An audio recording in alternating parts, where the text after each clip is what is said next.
sparing both cargo ships and warships the long journey around South America. When President Carter gave it away to Panama, Americans were puzzled, confused, and many outraged. With the passage of time, many have lost sight of the canal's importance, both to national security and to the U.S. economy. Not President Trump. When he demanded fair treatment for American ships and goods, many in the media scoffed. But the Panama Canal was not just given away. President Carter struck a bargain. He made a treaty. And President Trump is making a serious and substantive argument that that treaty is being violated right now. This committee has jurisdiction under the Senate rules over the Panama Canal, and today we will examine evidence of potential violations. President Trump has highlighted two key issues. Number one, the danger of China exploiting or blocking passage through the canal. And number two, the exorbitant costs for transit. Chinese companies are right now building a bridge across the canal at a slow pace so as to take nearly a decade. And Chinese companies control container ports at either end. The partially completed bridge gives China the ability to block the canal without warning. And the ports give China ready observation posts to time that action. This situation, I believe, poses acute risks to U.S. national security. Meanwhile, the high fees for canal transit disproportionately affect Americans because U.S. cargo accounts for nearly 3/4 of canal transits. U.S. Navy vessels pay additional fees that apply only to warships. Canal profits regularly exceed $3 billion. This money comes from both American taxpayers and consumers in the form of higher costs for goods. American tourists aboard cruises, particularly those in the Caribbean Sea, are essentially captive to any fees Panama chooses to levy for canal transits. And they have paid unfair prices for fuel bunkering at terminals in Panama as a result of government-granted monopoly. Panama's government relies on these exploitative fees. Nearly 1/10 of its budget is paid for with canal profit. As those fees cascade through the American economy and the federal fisc, the Chinese Communist Party advances its global economic contest against the United States and takes a militaristic interest in the canal. While President Trump has rightly focused on these key issues, there are additional problems. In the last 2 years, the Canal Authority generated record revenue, even while transits were depressed by drought conditions. And the only comfort to delayed and overcharged ships is that Panama may invest in more freshwater reserves in the future. Even as it takes advantage of the global maritime system, Panama has emerged as a bad actor. Panama has for years flagged dozens of vessels in the Iranian Ghost Fleet, which brought Iran tens of billions of dollars in oil profits to fund terror across the world.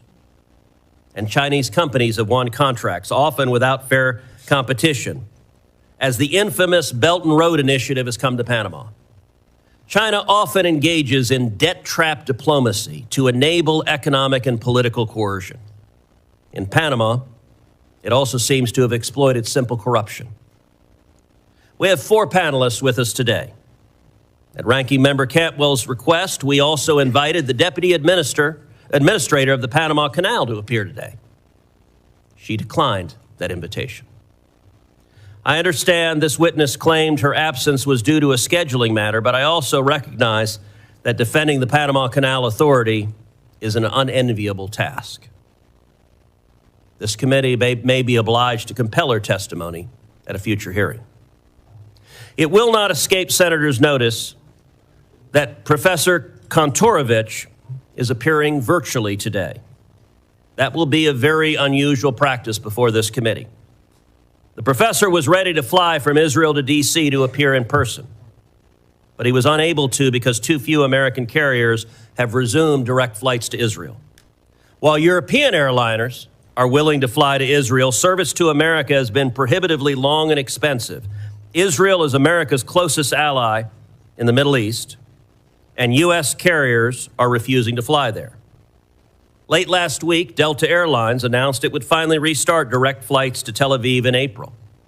And I very much hope that United Airlines and American Airlines will very quickly follow suit and resume direct flights to Israel. Turning back to the topic at hand, I'm grateful to President Trump for raising public awareness about the state of the Panama Canal and the threats to American interests. We cannot afford to let American shippers be extorted. We cannot turn a blind eye if Panama exploits an asset of vital commercial and military importance, and we cannot stay idle while China is on the march in our hemisphere. I expect and hope the testimony today to enlighten on all of those issues. I will now turn to Ranking Member Cantwell for her opening statement. Thank you, Mr. Chairman, and thank you for having this important hearing and the witnesses that are here today and virtually. Access to the Panama Canal is essential. Maintaining America's supply chains, lowering inflation costs on consumers and goods, and ensuring our national security. With about 72% of the goods transiting the canal coming to or from U.S. markets, a stable waterway is vital for states like mine, where 1 in 4 jobs are related directly or indirectly to trade. Seattle-based SSA Marine, operated in the Manzillo International Terminal in Cologne, Panama for the last 30 years, is our largest U.S. logistics presence in Panama, with 19 massive cranes, 3.5 million cargo containers, and employing over 1,000 people. In fact, Washington's maritime economy supports 170,000 jobs and $45 billion in revenue, and our U.S. maritime economy supports over 21 million jobs and almost $3 trillion in America's GDP. So anything that our committee can do to help grow our maritime economy, I'm all for.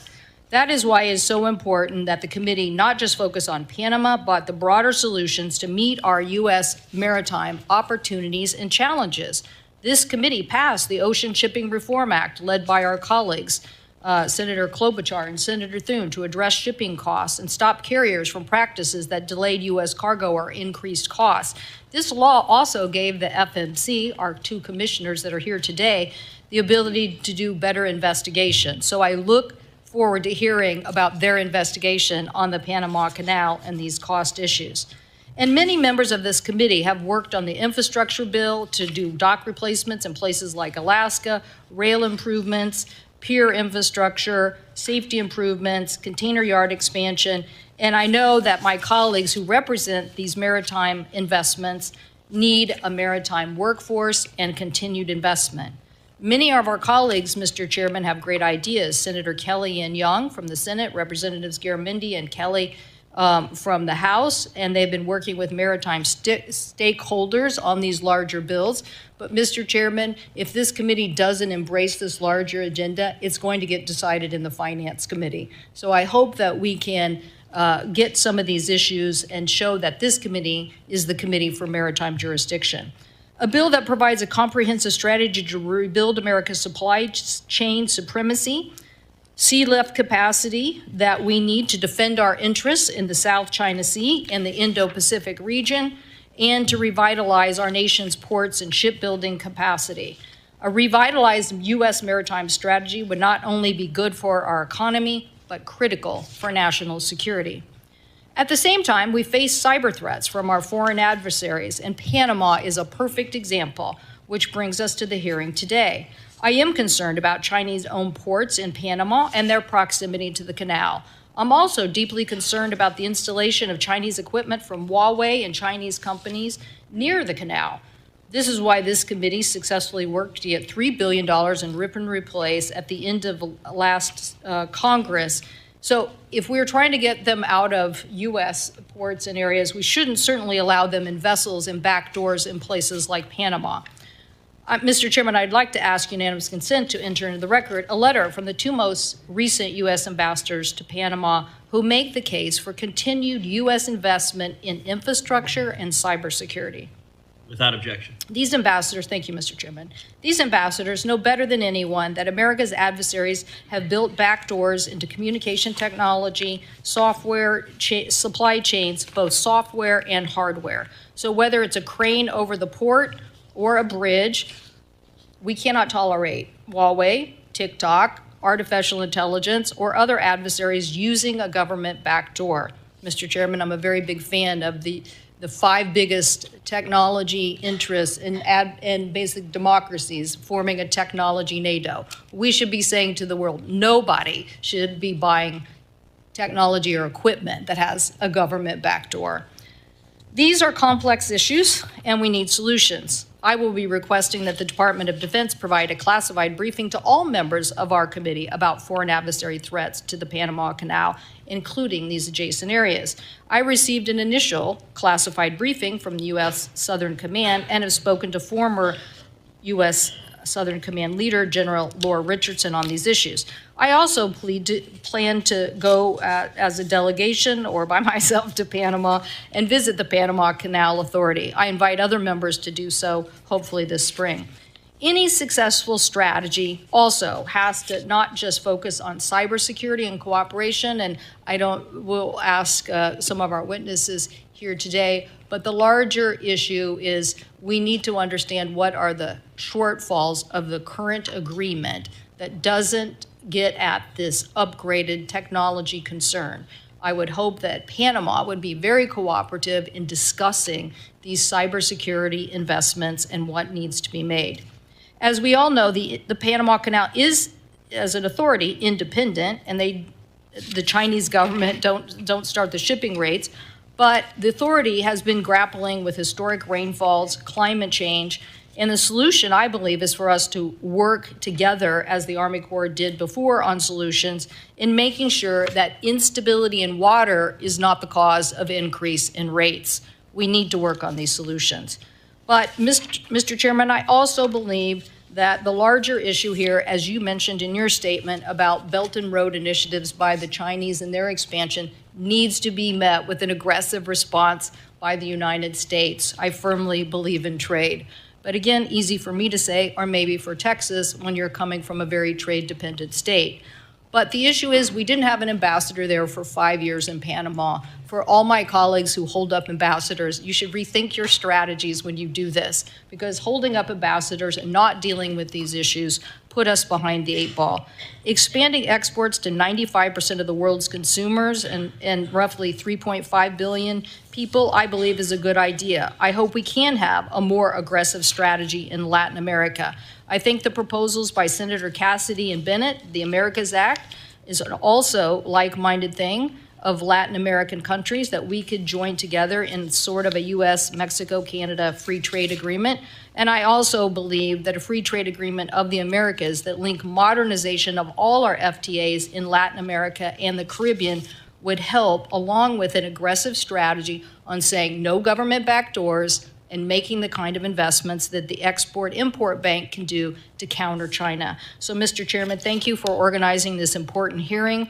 Such investments ensure resilient supply chains, boost exports, lower consumer costs, and most importantly, protect our national security. Thank you, Mr. Chairman. Thank you, Senator Cantwell. Our first witness today is Chairman Luis Sola of the Federal Maritime Commission. He was recently in Panama on a fact-finding mission and can speak to concerning developments that I noted in my opening statement. Chairman Sola, you're recognized for 5 minutes. Thank you, Chairman Cruz, Ranking Member Cantwell, and distinguished members of the committee. Thank you for the opportunity to speak today about the critical importance of the Panama Canal to U.S. trade and global commerce. I bring a unique perspective as someone who's not only served as a maritime regulator, but also lived and worked extensively in Panama. I have transited the Panama Canal over 100 times. This experience provides me with a profound understanding of the canal's significance and challenges it faces.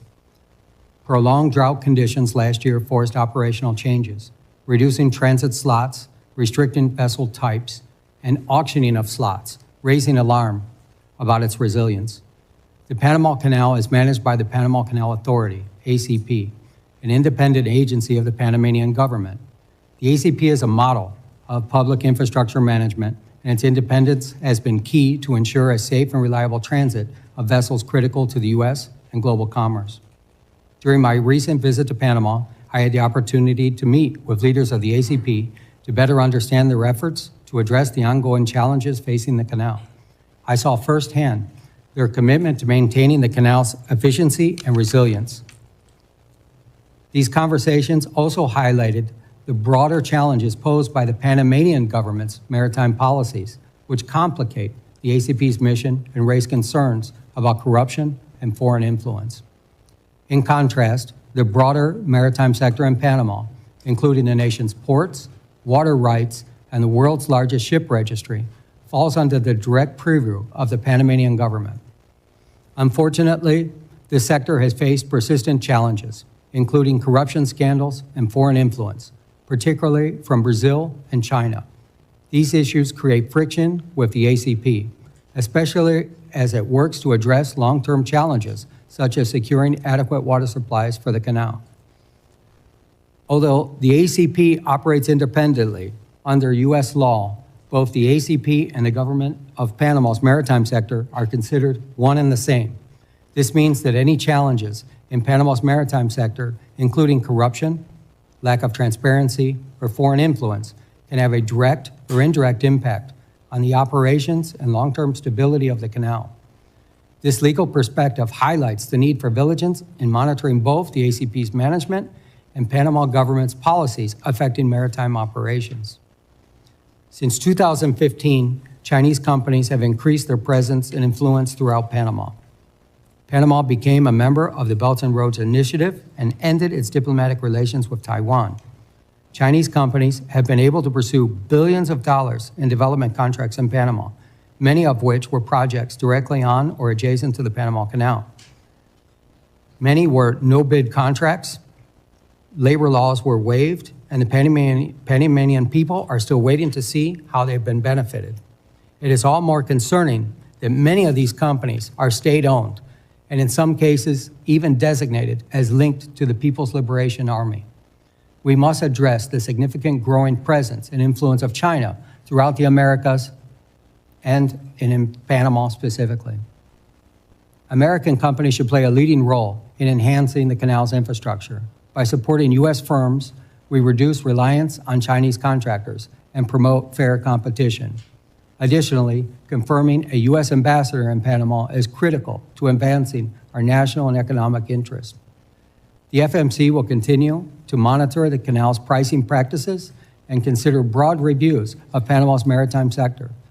The FMC has the authority to impose significant remedies, including fines and restrictions on Panamanian-flagged vessels entering U.S. ports. In closing, the Panama Canal is vital to our economy, with over 75% of its traffic bound for our ports. Safeguarding the ACP's independence and addressing the challenges posed by the broader government are essential to maintaining U.S. competitiveness in the global economy. I look forward to your questions. Thank you, Chairman. Our next witness is Commissioner Daniel Maffei of the Federal Maritime Commission. He was also in Panama with Chairman Sola. Mr. Maffei, I look forward to your opening statement. Thank you very much, Chairman Cruz and Ranking Member Cantwell and members of the committee. I do want to say that in addition to Chairman Sola and myself, Commissioner Max Vekich is also here from the Federal Maritime Commission, which I just think underscores the importance of this issue to us. More than 110 years after its opening, the Panama Canal does remain absolutely vital to maintaining resilient supply chains for both American importers and exporters. Because the canal is essentially a waterway bridge over mountainous terrain above sea level, it does depend on large supplies of fresh water to maintain the full operations. Panama has among the world's largest annual rainfalls. Nonetheless, insufficient freshwater levels have occurred before in the canal's history, such as in the 1930s when the Madden Dam and Lake Alajuela were built to address water shortages. Since that time, the canal has undertaken several projects to accommodate larger, more modern ships. In the last couple of years, a trend of worsening droughts in the region once again has forced limits to the operations of the canal. Starting in June of 2023, the Panama Canal Authority employed draft restrictions and reduced the number of ships allowed to transit the canal per day. Now, the Panama Canal limitations, in combination with the de facto closure of the Suez Canal to container traffic, has had serious consequences for ocean commerce, increasing rates, fees, and transit times. In the first half of 2024, U.S. importers and exporters expressed Panama Canal-related concerns to the FMC, including doubts about the future reliability of the canal and questions about how the Panama Canal Authority was determining which ships could transit the canal and how long they would have to wait. The FMC has statutory authority under the laws concerning foreign shipping practices to investigate and potentially take appropriate counteraction if it finds that a foreign country, through its laws or regulations, has contributed to, quote, conditions unfavorable to shipping in the foreign trade, unquote. Given the statutory mandate and consistent with FMC's mission, I and then Commissioner Sola started to look deeper into the causes of the issues facing the canal. The first step was to meet with Panamanian officials and other stakeholders, as the chairman has pointed out, about the conditions adversely affecting the canal's operations, about what was being done to address these concerns, and about whether any aspect of the canal's operations might result in conditions unfavorable to U.S. shipping that should be addressed under the Commission's authority. So we traveled to Panama, actually it was in July of 2024, and we met with then recently elected President Jose Molino and officials in his administration. We also met with the Panama Canal Authority, as well as private sector stakeholders. We had very candid discussions on key issues such as Panama's plans to ameliorate the water level challenges, the bidding processes used to allocate transits during times of restrictions, and our concern the Canal Authority was bringing in far more revenue during the crisis than it had before limits were forced by water shortages.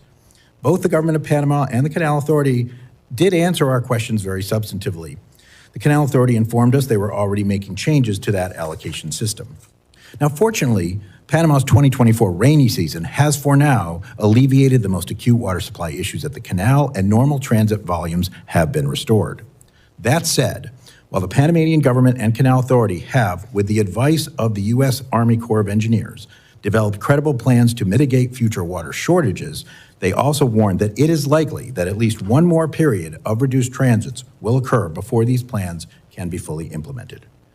Now, since our meetings, the FMC has continued to monitor Panama's progress on this front and examined other policy changes announced by the Canal Authority.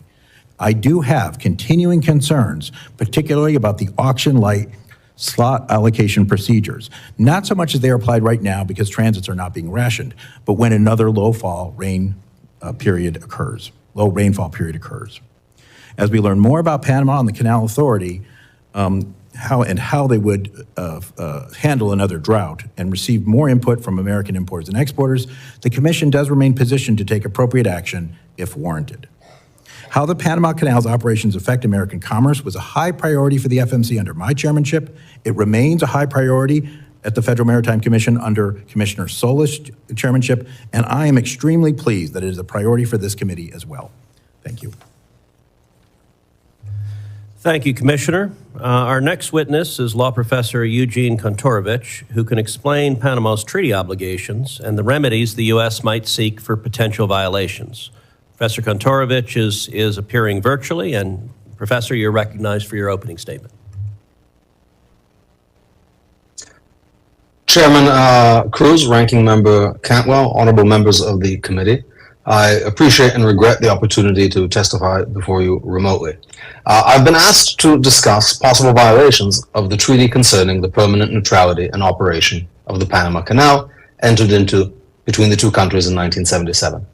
I should say at the outset that determining whether a certain situation violates the treaty is a mixed question of law and fact, depending on both the meaning in the treaty and the actual situation on the ground. I have not had any classified intelligence briefings on this subject, so I'm going to speak about the meaning of the treaty primarily. We shall see that under international law, each party to the treaty is entitled to determine for itself whether a violation has occurred. Now, in exchange for the United States ceding control of the canal, which it built and maintained, Panama agreed to a special regime of neutrality.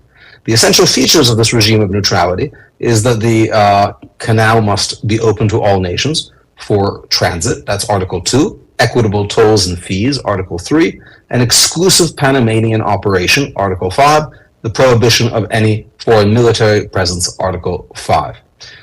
Article 5 provides that only Panama shall operate the canal.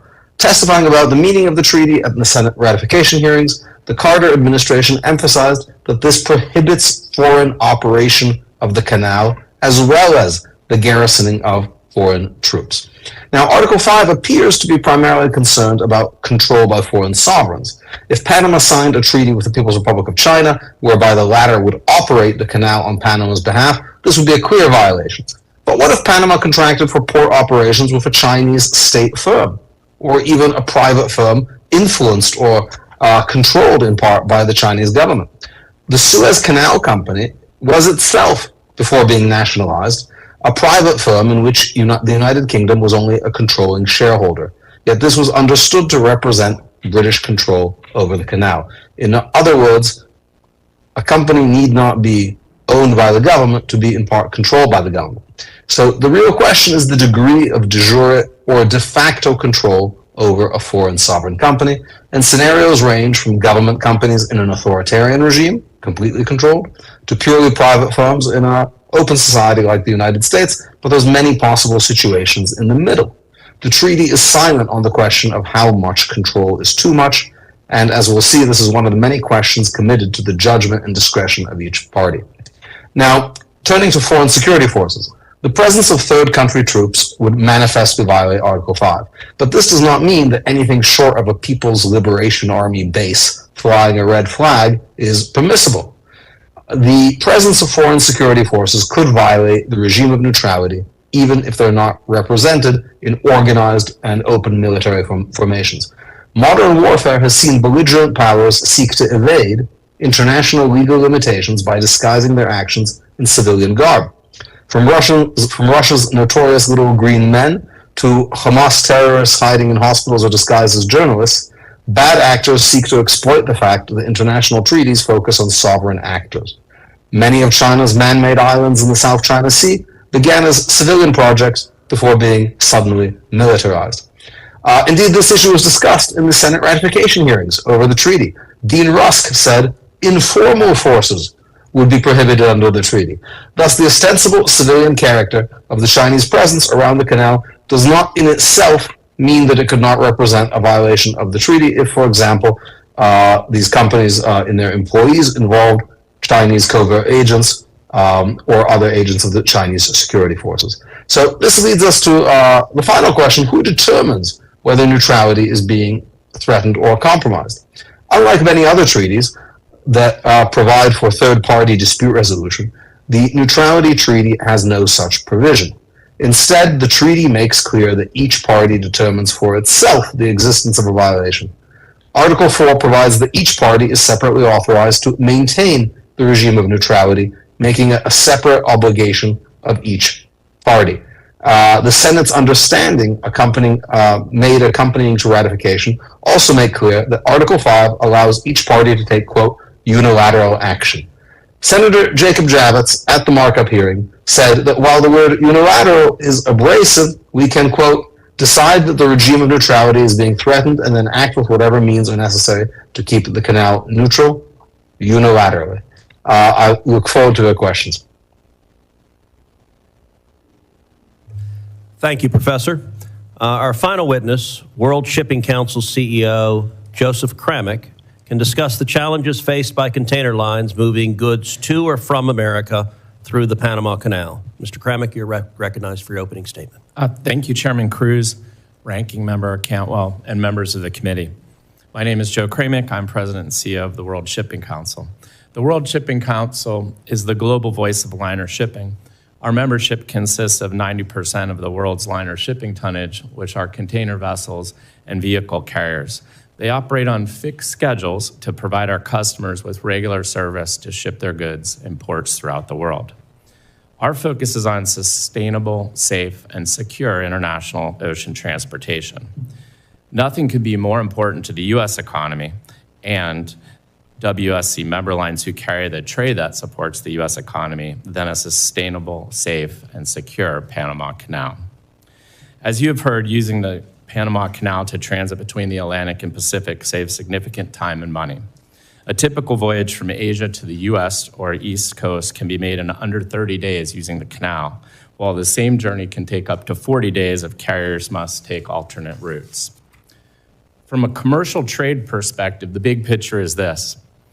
One of the world's busiest trade lanes is the Trans-Pacific. The Trans-Pacific is cargo coming from and going to Asia via the United States. Focusing in a bit, cargo coming from Asia and bound for U.S. Gulf and East Coast ports always transits the Panama Canal.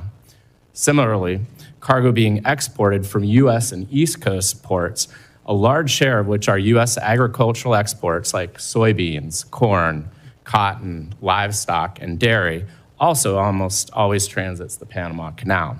The result is that 75% of canal traffic originates in or is bound for the United States. Some examples include the Port of Houston exports $14 billion in containerized trade to Asia. The Port of New Orleans exported $27 billion in seaborne trade to Asia, not all of which was on container vessels. The Port of New York and New Jersey exported $16.5 billion to Asia, and the Port of Savannah exported $13 billion to Asia. Our member lines are the largest users of the Panama Canal, and we carry the bulk of this trade. Global ocean trade is always facing challenges, as you've heard, and the Panama Canal is no exception. We've talked about the drought in 2023 and the historic low water levels that it caused in Lake Gatun, which feeds the canal locks, a unique system that is a freshwater feed as a result, as contrasted to an ocean-to-ocean system, which the French tried and failed, but which is actually active in the Suez Canal. These low water levels reduce transits from 36 transits a day to as low as 22 per day. Additionally, the low water levels required a reduction in maximum allowable draft levels, or the depth of the ship below the waterline, which for our members reduced the amount of containers they could carry through the canal. This resulted in a 10% reduction in import volumes for U.S. Gulf and East Coast ports, with the Port of Houston experiencing a 26.7% reduction. Looking forward, the volume of containerized trade coming into the United States remains at near record levels and continues to expand. 2024 numbers are just out, and the inbound trade to the U.S. expanded 15%, which is second only to the 17.5% inbound traffic we experienced during the pandemic-driven demand. Just yesterday, the Port of Houston reported record-breaking trade volumes with an 8% increase. More broadly, WSC member lines have transported $1 trillion in goods to and from U.S. ports, which represents 64% of all seaborne trade, contributed $2 trillion in economic output to the United States, supported 6.4 million U.S. jobs, and over $442 billion in wages and salaries. These goods are the clothes on your back, the shoes on your feet, and the phones likely in your hands or on your dais. WSC members look forward to working with the committee on maintaining the sustainability, safety, and security of the Panama Canal. It's a vital ocean artery critical to U.S. trade. The record volume of cargo that our members continue to carry, it demonstrates our commitment. We appreciate the committee's continuing support, commitment to the liner shipping industry, the U.S. maritime industry, and I look forward to answering your questions. Thank you. Thank you very much. We'll now move to questioning. I want to start, Chairman Sola, Commissioner Maffei. Are you aware of allegations from some vessel operators of disparate treatment, such as sweetheart deals or favorable rebates by Panama for canal transits? Thank you for the question, Mr. Chairman. We have become aware through some complaints by cruise lines that said that they were not getting a refund of their canal tolls.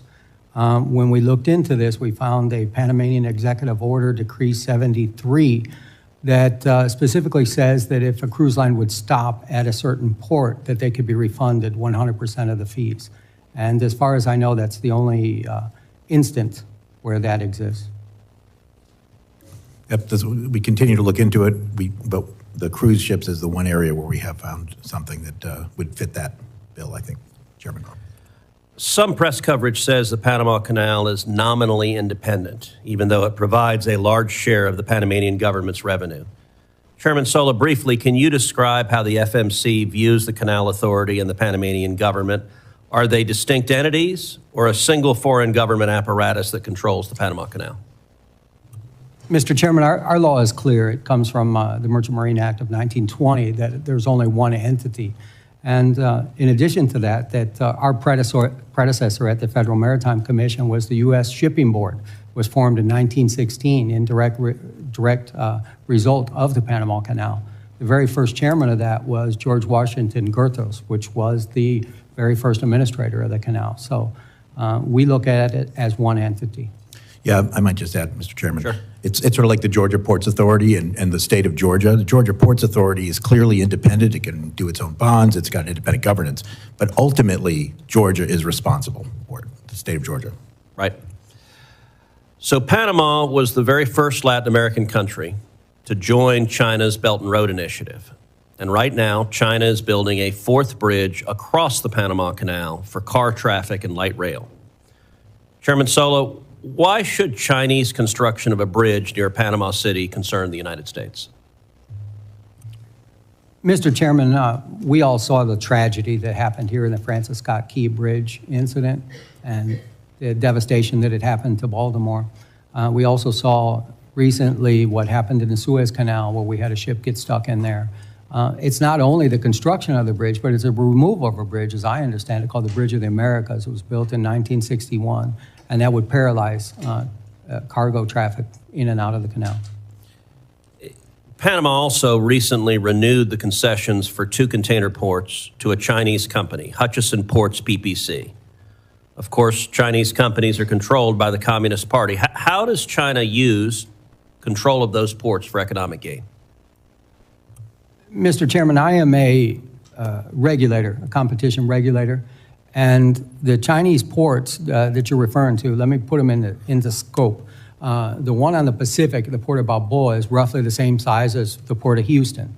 They do about 4 million containers a year. They have about 28 gantry cranes.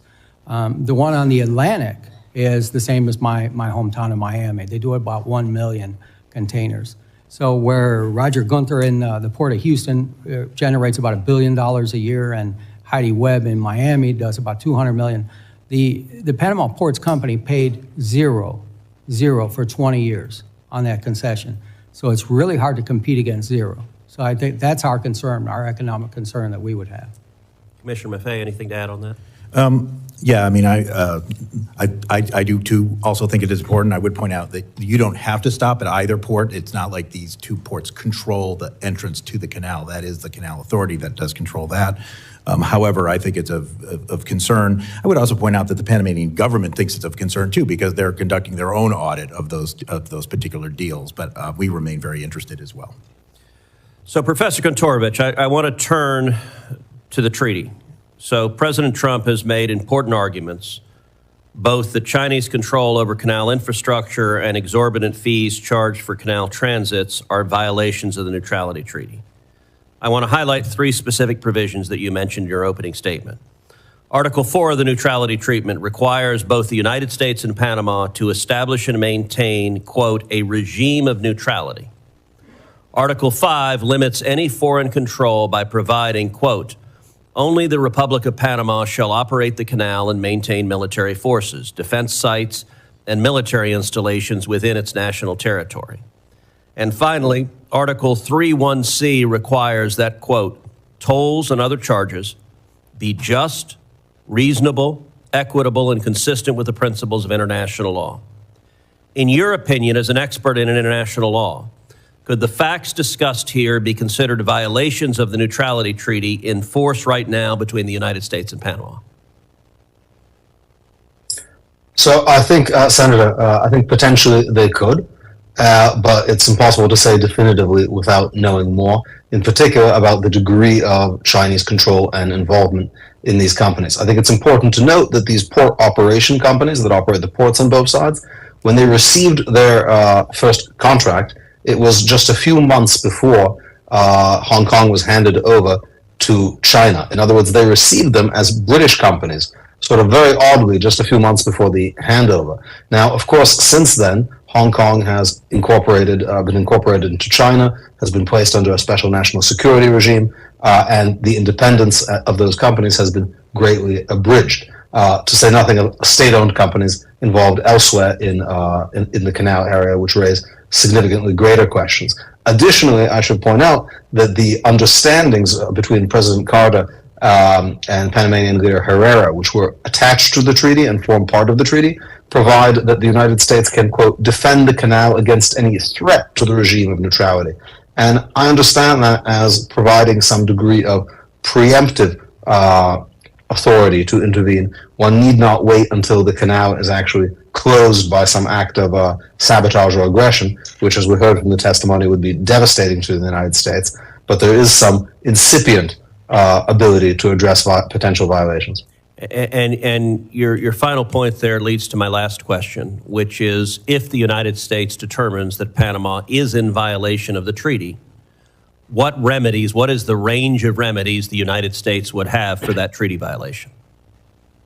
So I think it may be shocking to people to hear today, but when one goes over the ratification history and the debates and discussions in this body over this treaty, it was clear that the treaty was understood as giving both sides separately the right to resort to use armed force to enforce the provisions of the treaty. And it's not so surprising when one understands that the United States made an extraordinary concession to Panama by transferring this canal, which the United States built at great expense and maintained and operated, to Panama gratis. And in exchange, it received a kind of limitation, a permanent limitation on Panamanian sovereignty, that Panama agreed that the United States could enforce this regime of neutrality by force. Now, of course, armed force should never be the first recourse for any kind of international dispute and should not be arrived at sort of rashly or before negotiations and other kinds of good offices are exhausted. But it's quite clear that the treaty contemplates that as a remedy for violations. Thank you very much. Ranking Member Cantwell. Thank you, Mr. Chairman. Mr.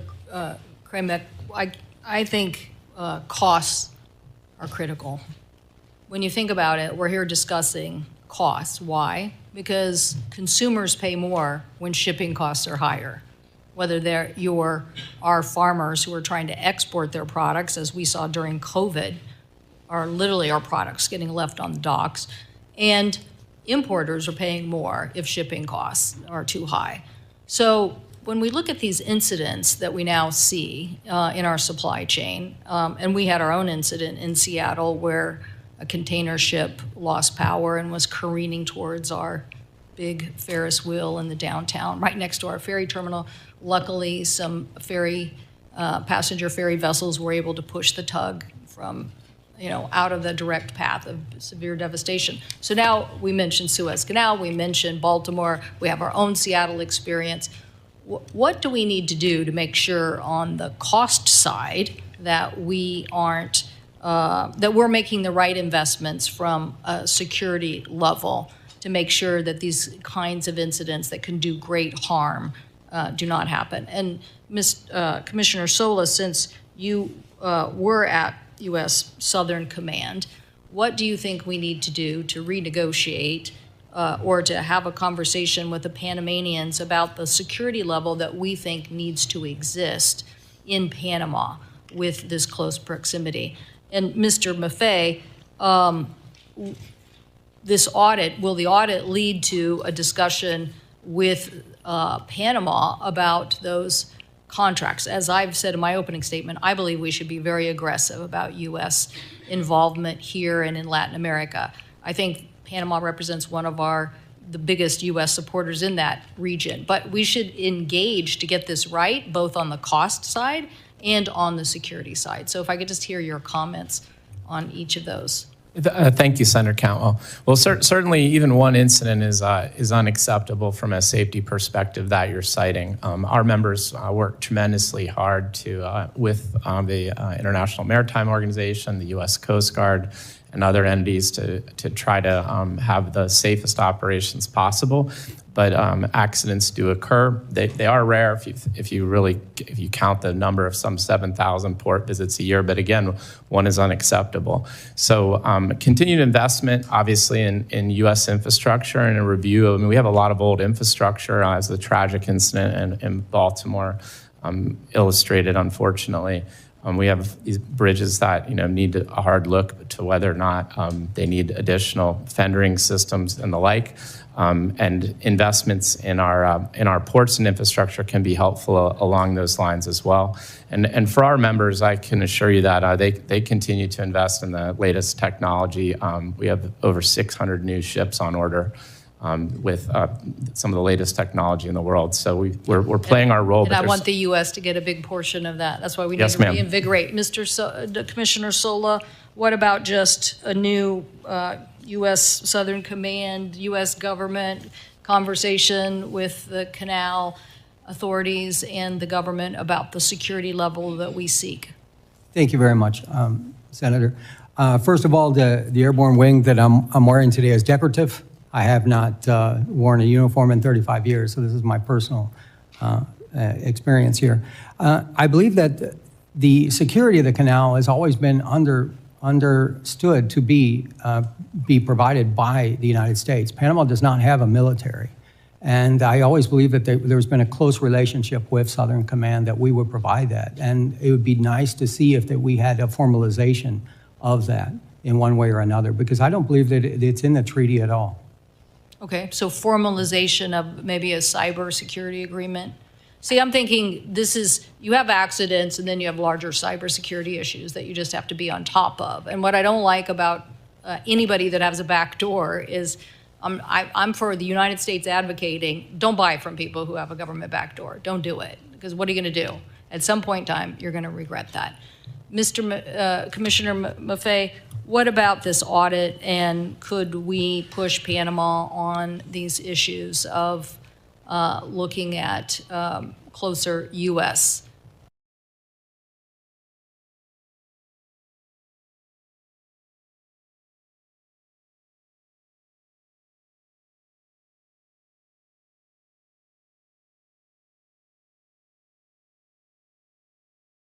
Between the American construction of the Panama Canal, the French effort to build an isthmus canal, and America's triumphant completion of that canal, the major infrastructure projects across Panama cost more than 35,000 lives. For the final decade of work on the Panama Canal, Well, it is the Panama Comptroller's Office, and they are investigating, contracts at Panamanian ports. And we don't have any jurisdiction over Panamanian ports per se. But your broader point, I think, is very, very important. While we were down there, both of us heard, I think, several times that the Panamanians would, the ones we talked to anyway, would welcome U.S. companies coming in and doing a lot of this work. Frankly, their bids are not competitive with the Chinese bids. Frankly, they're not that existent because the U.S. companies can make more money doing things other places. But even if they were existent, it is difficult to put competitive bids when the Chinese bids are so heavily subsidized by China. So you're absolutely right. This is a problem, and it's a problem in many, many other areas of the world that we can get into if you want in subsequent questions. But that's the concern. My time has expired, but I think my major point is, let's be a big maritime powerhouse. Let's revitalize our supply chains, drive down costs for consumers, and secure what we need to secure. Thank you, Mr. Chairman. thank you, Senator Cantwell. And very quickly, Commissioner Maffei, you talked about the Chinese bids were heavily subsidized by the Chinese government.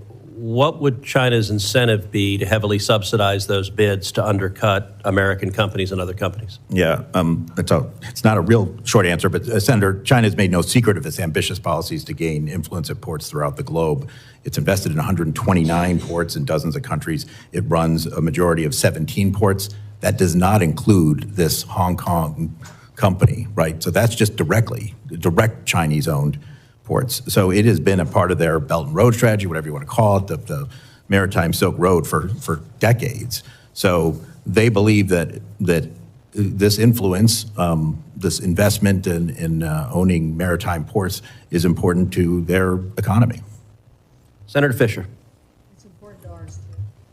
Thank you, Mr. Chairman. I'd like to follow up on the ports and where we are on that. In 2021, Hutchinson was awarded those two ports, Port Balboa and Port Cristobal, in a no-bid award process.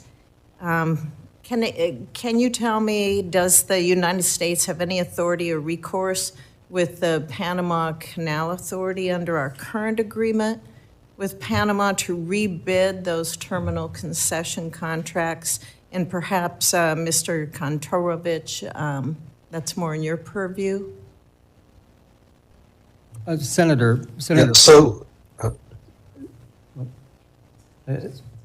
Senator Please. Fisher, both of those ports were redone for 25 years until 2047, if I believe, and they have to pay $7 million is what the ongoing rate is for the Port of Houston and the Port of Miami size concessions.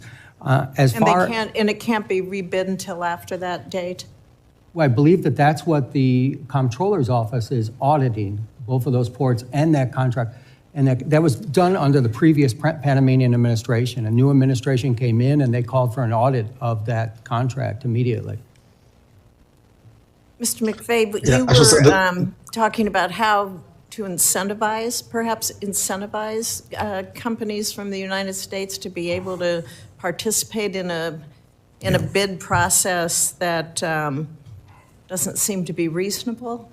And how do you think that the Panamanians would welcome viable alternatives? Are we in that position yet? Senator, let me first say that this is outside the scope of what the Federal Maritime Commission does, but having gone there, having looked at this issue very carefully, I think it is very important. It was mentioned, actually, Senator Cantwell just mentioned Ex-Im Bank program, so it's not like this doesn't happen, but it certainly has not been a huge priority of the United States to try to, if you will, match these bids, to create programs widely available to U.S. firms in order to put together more competitive bids in these countries where some of their domestic laws, I'm not sure about Panama, but some of their domestic laws actually require that you go to the lowest bidder sometimes, just as ours do.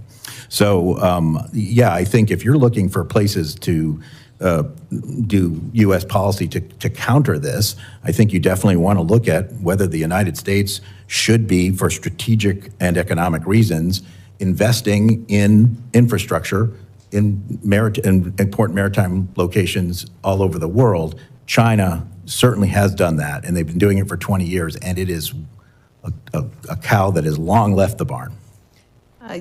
You mentioned investing in infrastructure. I was at the Panama Canal in 2023, and I learned at that time about the loss of fresh water with each ship movement through the canal. You talked about the drought, sir, in your opening comments. Fresh water is vital to the workings with the canal.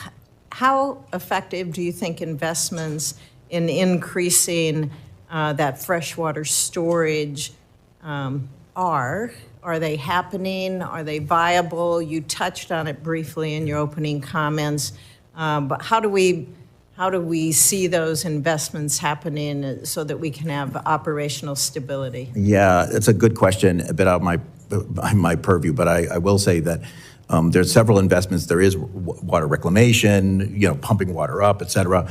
But the main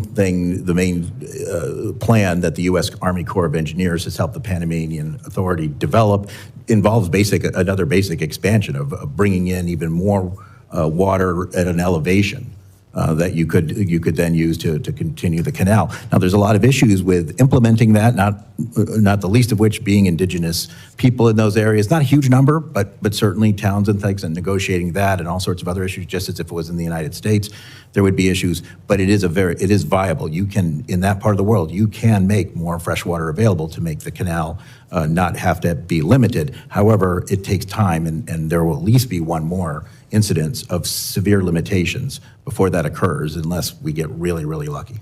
And there could be more than that. Thank you. Thank you, Mr. Chair. Thank you. Senator Blunt Rochester. Thank you, Chairman Cruz and Ranking Member Cantwell. At the heart of this hearing is a fundamental question about how the U.S. will compete on the world stage and maintain our national security. These are the questions that will define the future of this country. For American families to see lower prices and better economic opportunities, we have to meet this moment honestly and seriously. And I'm proud to have joined Senators Cantwell and Blackburn to reintroduce the bipartisan Promoting Resilient Supply Chains Act, legislation that I led and authored in the House. This bill ensures that we have a national strategy to address our broken supply chains, whether it is a bridge collapse, a major global conflict, or unions striking for their rights. Interruptions and disruptions to our supply chains severely impact our economy. Our bipartisan legislation tackles this issue by elevating supply chains like the disruptions at the Panama Canal to be proactive and strategic. It helps us understand how we strengthen our ties with our friends and allies instead of pushing them into the arms of our competitors. I agree with Ranking Member Cantwell that we should have a hearing on how we compete with countries like China. And I have grave concerns about China's global infrastructure investments and any cyber threats to the U.S. Addressing these are our national security interests. With that, I'd like to shift to my first line of questioning, and it is for you, Captain Kramick. It's no secret that the canal has had issues due to droughts, nor is increasingly frequent drought a new phenomenon. Do you believe the Panama Canal Authority did enough to anticipate the issues impacting the canal's operation? Senator Blunt Rochester, thanks for your question. They did the best, I guess, with the information that they had. I don't know that they anticipated a drought of that magnitude. I would say going forward, what Commissioner Maffei just discussed about the development of a second reservoir to feed into Lake Gatun, and the U.S. Army Corps of Engineers doing a feasibility review of that project, as well as some other projects that were mentioned, that seems to be a good path forward in terms of resiliency of the Panama Canal and making it a viable waterway for 2050 and beyond. I think part of the challenge is that it was recently started and time is of the essence. Did you think that the Canal Authority considered the obvious impacts from drought in its planning? Senator Blunt Rochester, I don't have that information on what they considered.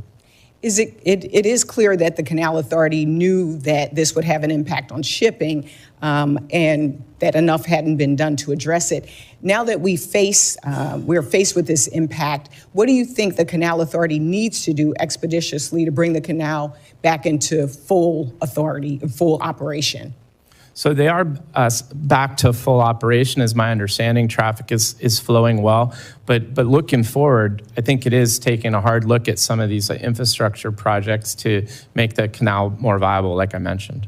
The Port of Wilmington is in my state. We're very proud of it. It's one of the leading importers of fruits. The delays through the canal have an outsized impact on perishable goods like those that my port handles. Do you believe the Canal Authority can and should prioritize perishable goods or provide some other solution to support perishable goods? And anyone on the panel can answer that. Yes, ma'am. Let me address your question because I'm not sure it's my place to exactly answer it, but you're quite right. So one of the complaints that we've heard is from container shippers, that mostly exporters, that export goods, as you say, and many other commodities too, are sensitive either because of market conditions such as cotton or because of actual perishability of the product, such as what you mentioned. However, they're on container ships, and most of the cargo on the container ship is less time sensitive. In the bidding process that the Panamanian Canal Authority developed in order when they did have to ration these slots, it was a bidding process, and the highest bidder got the first slot, got the less of a delay.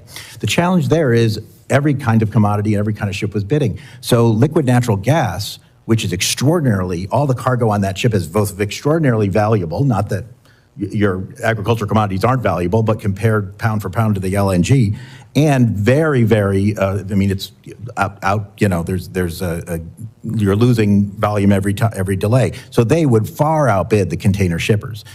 Now, whether or not there's something that can be done specifically to help these container, I'm not sure, we've been looking into that, but it does remain a large concern is how do we figure out a way for these agricultural shippers who are, you know, not the main players on these ships, but part of it, important part of it, particularly for the United States. So you bring up a great question. I wish I had a better answer, but Thank you for your answer. I'll be submitting some questions for the record because I know my time has run out, and I really want to understand also what we can do as the United States in terms of us being able to bid and be competitive in these bids. What can we do better? So I'll be submitting questions for the record. Thank you, Mr. Chairman, and I yield back. Thank you. Senator Sullivan. Thank you, Mr. Chairman, for this important hearing, and I appreciate the witnesses. I have questions for now primarily focused on Chairman Sola and Professor Konradovich. So let's just, the setting in which you testified, 2 Chinese companies operate the 2 huge ports on both ends of the Panama Canal. And the concession for these ports were extended in 2021 for a 25-year period without any bidding. Is that correct? Okay, so it was clearly a sweetheart deal, correct?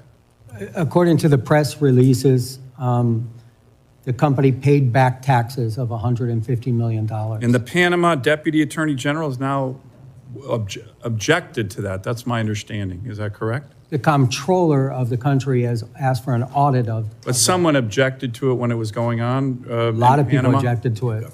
So Chinese Communist Party officials are known to bribe other officials in countries all around the world. We know that. They do it all the time. No offense to Panama, but they don't have the greatest reputation of having officials who aren't on the take.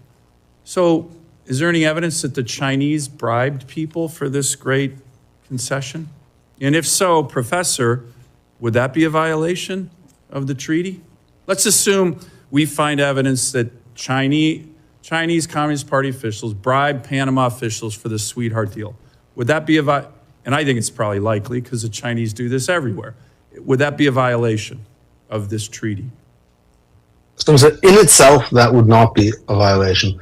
What would be a violation is actual threats to the operation of the canal. Okay. However, to the extent that the Chinese government was involved in procuring these contracts, it provides sort of additional support for the notion that these companies are serving some kind of governmental interest. So it wouldn't be a violation in itself, but it would be circumstantial evidence to support it. Let me get to the issue of threats. Let's assume the PRC, the PLA, invaded Taiwan or invaded the Philippines or went to war somewhere in the South China Sea.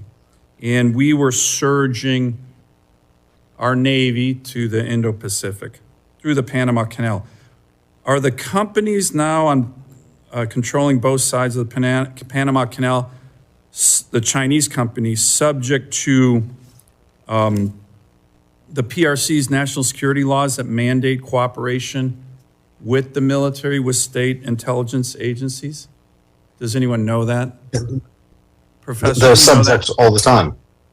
Yeah, they're subject to those laws all the time by virtue of being Hong Kong companies. And they face, of course, consequences for not complying with the wishes of the Chinese government. And one of the arguments, wouldn't that be a violation of the treaty? And isn't that a huge risk to us right now that the Chinese... So that is a threat to the neutrality. They invaded Taiwan, invaded the Philippines. They could go to these 2 companies saying, hey, shut it down, make it hard, sink a ship in the canal. And wouldn't they be obligated to do that under Chinese law if they were ordered to by the PLA or the CCP? I don't know if they'd be obligated, but certainly the People's Republic of China would have many tools of leverage and pressure on these companies. That's why the treaty specifically says that we can act not just to end actual obstructions to the canal. We don't have to wait until the canal is closed by hostile military action. That would be a suicide pact. That would be catastrophic for us. But rather that we can respond at the inchoate, incipient level to threats. And then this is up to the president to determine whether this is significantly robust to constitute so, an imminent Professor, threat. aren't we kind of walking up to the idea of a suicide pact because we got 2 big Chinese companies on both ends of the Panama Canal who, if there's a war in Indo-PACOM, Taiwan that involves us and China, these companies would be obligated to do the bidding of the Chinese Communist Party and PLA? I mean, aren't we kind of walking up to a very significant national security threat already? Yeah, certainly there's a threat, and I think what makes the action of the Chinese government so difficult to respond to, but important to respond to, is that they conceal this in sort of levels of gray, right, without direct control. Well, let me ask you on that topic, this is my last question, Professor. Let's assume that we find out, and again, it wouldn't be surprising, I think you can almost assume it, that these 2 companies have Chinese spies or military officials within the ranks of the employees of the companies. Let's assume we found that out. Let's somehow that becomes public. But I don't think it's a big assumption. It's probably true right now. So you have spies and military personnel within the ranks of these two companies that are controlling both ends of the Panama Canal. For you, Professor and Chairman Sola, wouldn't that be a blatant violation of Article 5 of the Neutrality Treaty, if that were true? Yeah. It probably is true. Yes. What's your I answer, do think Professor? that it would be. I do think it would be a clear violation. As Dean Rusk, former Secretary of State Dean Rusk said at the ratification hearings, informal forces can violate Article 5 as well as formal forces. And So Chairman clearly, Sola, do you agree with assumption that? would be a And violation. is there any evidence of Chinese spies or other nefarious Chinese actors embedded in these companies? Senator, we have no information of that. Okay. And that's not under the purview of the federal. But you agree that would be a violation of Article 5 of the Neutrality Treaty? I do. Thank you. Thank you, Mr. Chairman. Thank you. Senator Baldwin. Thank you. Commissioner Maffei, good to see you. Thank you for being here today. I am very concerned about China's large and growing influence in the world's infrastructure network. A company from Hong Kong operates 2 ports in the Panama Canal, one on each end. And while the company is not Chinese state-owned, it is subject to China's national intelligence law, as we've been discussing. Moreover, a Chinese state-owned entity is currently building a bridge over the Panama Canal. But the Panama Canal is just one example of how far China's influence stretches. Their dominance in maritime, logistics, and shipbuilding sectors lessens competition, creates supply chain risks, and creates opportunities for surveillance and information gathering. In order to facilitate the movement of goods throughout the world, it's essential to have a secure and level playing field, which we currently don't. Chinese current practices do not allow for that. The United States Trade Representative recently investigated China's practices in the commercial shipbuilding sector under Section 301, and recently concluded that their dominance is a burden to United States commerce. A few decades back, we were the dominant country in commercial shipbuilding. In 2023, we built 5 commercial ships, and China built over 1,700, according to that investigation. So, what policies would you recommend to prioritize growth of the United States' influence in the maritime and logistics sector to compete with China and level the playing field? Answer in less than a minute. Yep. Senator Baldwin, it's very good to see you again, and we were colleagues for 1 term in the House, and I appreciate that. I think the best I can answer in a short term is to amen to everything you said. And as an illustration, Senator Sullivan was talking about Hutchison Ports. That's actually the same company that runs terminals on both ends of the canal. I am concerned about that. However, if we want to be concerned about that, all of us should lose a lot more sleep than we're losing. Because if there's spies there, then there might be spies at other Hutchison ports. And there are other Hutchison ports in almost every part of the world. They own the largest container port in the United Kingdom, Felixstowe, which is responsible for nearly half of Britain's container trade. They control major maritime terminals in Argentina, Australia, the Bahamas, Germany, Indonesia, Mexico, Myanmar, the Netherlands, South Korea, and Tanzania.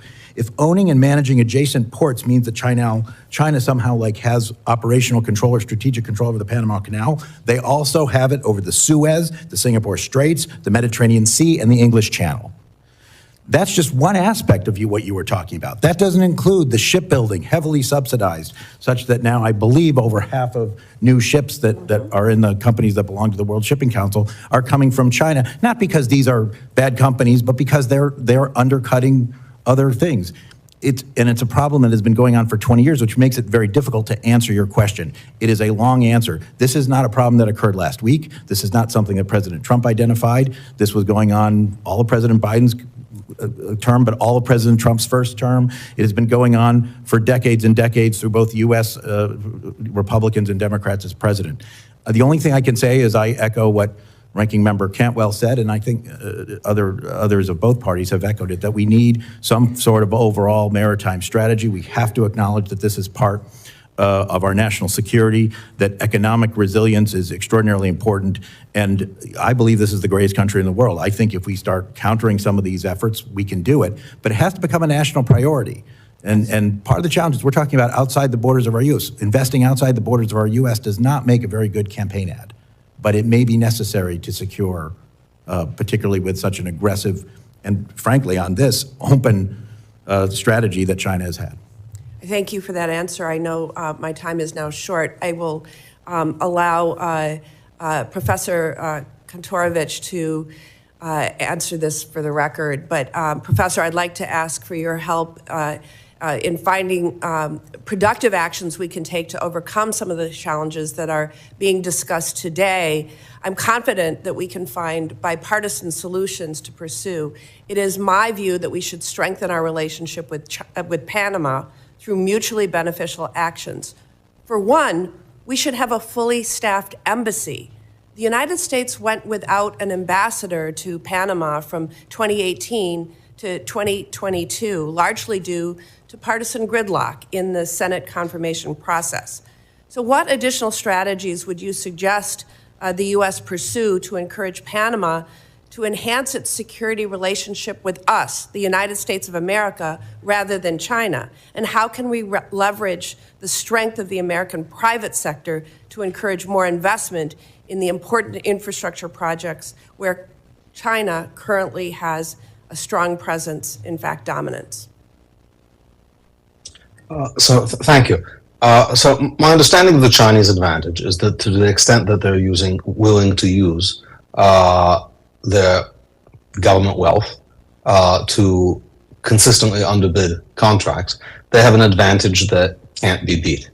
And thus leaving these kind of issues to contracting is going to put American companies perpetually at a disadvantage. I think one potential action would be to make clear to Panama that based on these changes that have occurred over the years, increasing Chinese control over Hong Kong, the passage of the National Security Law, the Belt and Road Initiative, the military-civilian integration doctrine of China, that contracts with Chinese-based companies are considered suspect and incompatible with the neutrality regime of the treaty. That would at least give American companies and other truly private companies a fighting chance.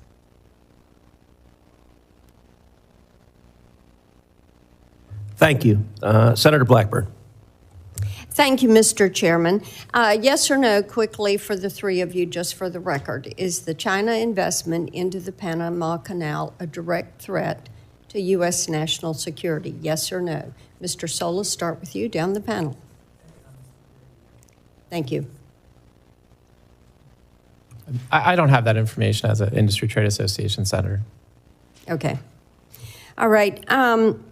And we've talked some about the neutrality treaty, which I think is of concern to all of us. And as I have looked at this, and I appreciated Senator Sullivan's questioning on this, we look at how President Trump is going to push forward with getting this issue addressed. And we have heard a good bit about this from our shippers that are looking at what happens coming out of the port of Memphis.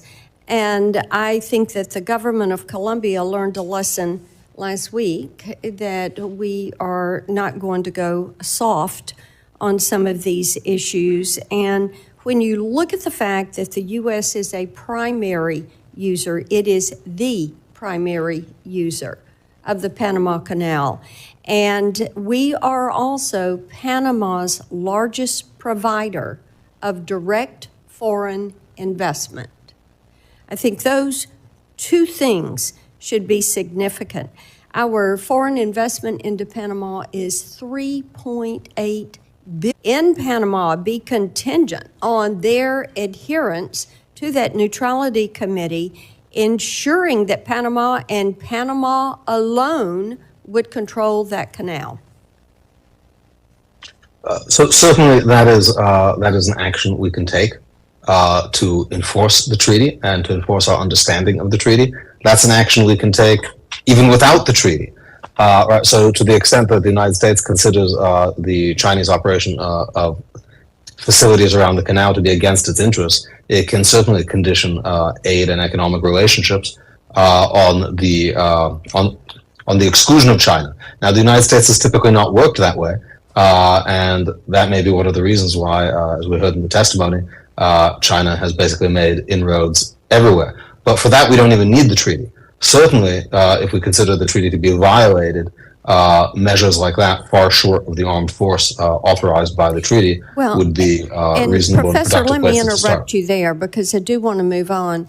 I think that as you look at how China has used the Belt and Road Initiative, and we've talked some about that this morning, we know that they have pushed the digital yuan.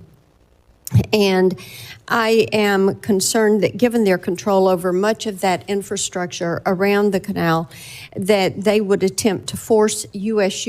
shippers or our allies to bypass the dollar and use the digital yuan as they are in other countries where they're practicing debt diplomacy and where they're expanding the Belt and Road Initiative. So Chairman Sola, could you speak for a moment about the potential for fee manipulation with the CCP? Because, as I mentioned, we are hearing a good bit about that. We are hearing that the toll structure disadvantages U.S. companies, that the Canal Authority has begun charging millions of dollars to skip the queue. And these fees put many bulk shippers in an adverse position, and these bulk shippers have a huge impact on ports along the lower Mississippi River. And, you know, these exorbitant fees are there unless you're going to face delays at the canal. And then the impact of hearing these Chinese companies would preference the yuan as opposed to the dollar. Thank you, Senator. The fees that I think we are looking at, or we have been looked at, and the reason that we went there was because of the auctioning of the slots. And so what Panama did is they had a smaller percentage, maybe 20% allocation, and then they moved it up to 30% and 40% because it became a moneymaker for them. So as they reduced... Okay, and let me interject here. The auctioning of the slots gives these the right to skip the queue. Yes, ma'am. Okay, so just for the record there, continue. So the auctioning of the slot, under maritime law, it's first come, first served, but Panama's always put a certain percentage aside. And they started to put more and more. So we got a lot of complaints. We got a lot of complaints from LNG carriers that paid $4 million to go through. And we got a lot of complaints from agriculture that didn't have the money to pay to go through because their goods were gonna go down. So if you look at the financial statements, I'm a nerd, I look at financial statements of everybody. But the canal increased the amount of revenue that they had from about $500 million to $1.8 billion in the last 3 years, just because of those fees. So this is what is very concerned to us and for the American shippers. And have you seen a tendency to preference the digital yuan over the dollar? I've heard of the digital yuan, and I've also heard of it used in international shipping as a currency. It is something that I would say that we have an eye on because we have a digital shipping exchange rule coming up, but we will keep monitoring it. Okay, thank you, Mr. Chairman. Thank you. Senator Klobuchar. Thank you very much, Mr. Chairman. And I can't help but think as we debate this issue of the Panama Canal, while it is important, if you want to look at what's happening right now, as in the middle of the night last night when an executive order was issued by, well, not an executive order, just a memo by the acting budget director, which put a pause on all federal funding for not only NIH research of cancer trials and not only Head Start, and people are in a panic and calling our offices. It's also a severe problem for trade and America's innovation. Freezing all federal funding already granted to improve port and freight infrastructure through the Port Infrastructure Program seems to me a major problem we should be addressing if we're talking about America's shipping interests. But I will go to the topic at hand. The Panama Canal is a critical trade corridor that allows for American farmers, other businesses to reach international customers. I care a lot about this shipping issue. As many of you know, Senator Thune and I joined forces 2 years ago to pass a very important bill that took on the international shippers in terms of giving more power to the Maritime Commission in taking on the rates they were charging businesses and farmers and manufacturers in America. And it actually immediately had an impact because they knew what was coming their way and continues to. I'll get to that in a minute.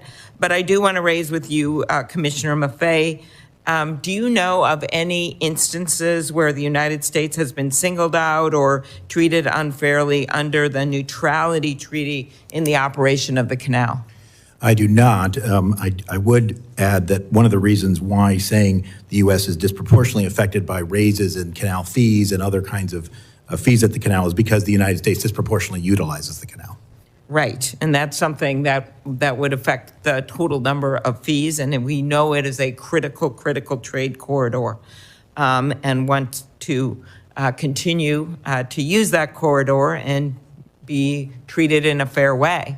But I do think one of the things that hasn't been brought out as we look at the periods of congestion or reduced capacity at the canal, which we know have occurred, like we saw with last year's drought, can delay shipments, increase transportation costs, potentially leading to higher consumer prices. Commissioner, what steps can be taken to minimize disruptions and prevent cascading costs for consumers during periods of operational strain?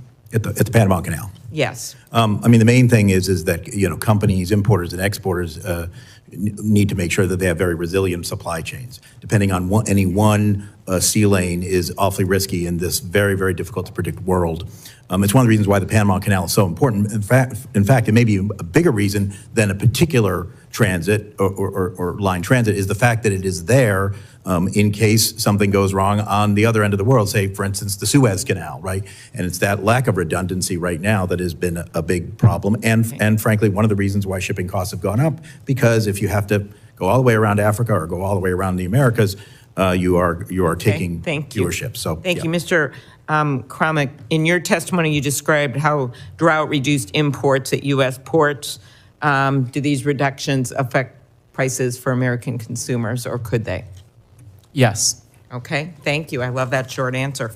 Ocean Reform Act, I mentioned. Back to you, Commissioner.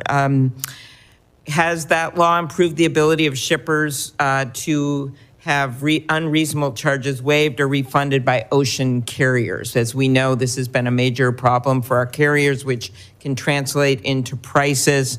And talk about how it has empowered shippers to file complaints against unreasonable practices by the carriers. By the shippers, of course, you know what I mean. I don't mean the carriers themselves. I mean the people that are trying to do business and sell their stuff. So American exporters, right. American importers. American exporters. Absolutely. Look, I don't have a lot of time, but yes, it has had a tremendous effect. We have seen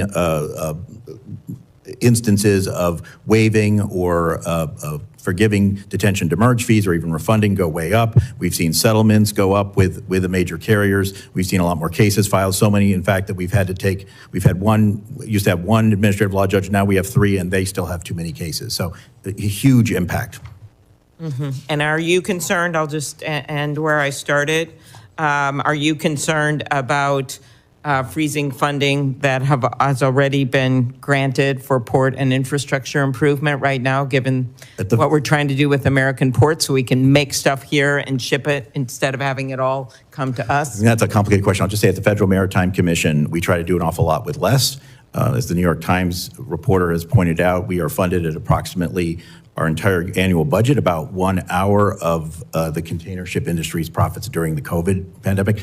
Because of that legislation and subsequent appropriations, that's more like 68 minutes now.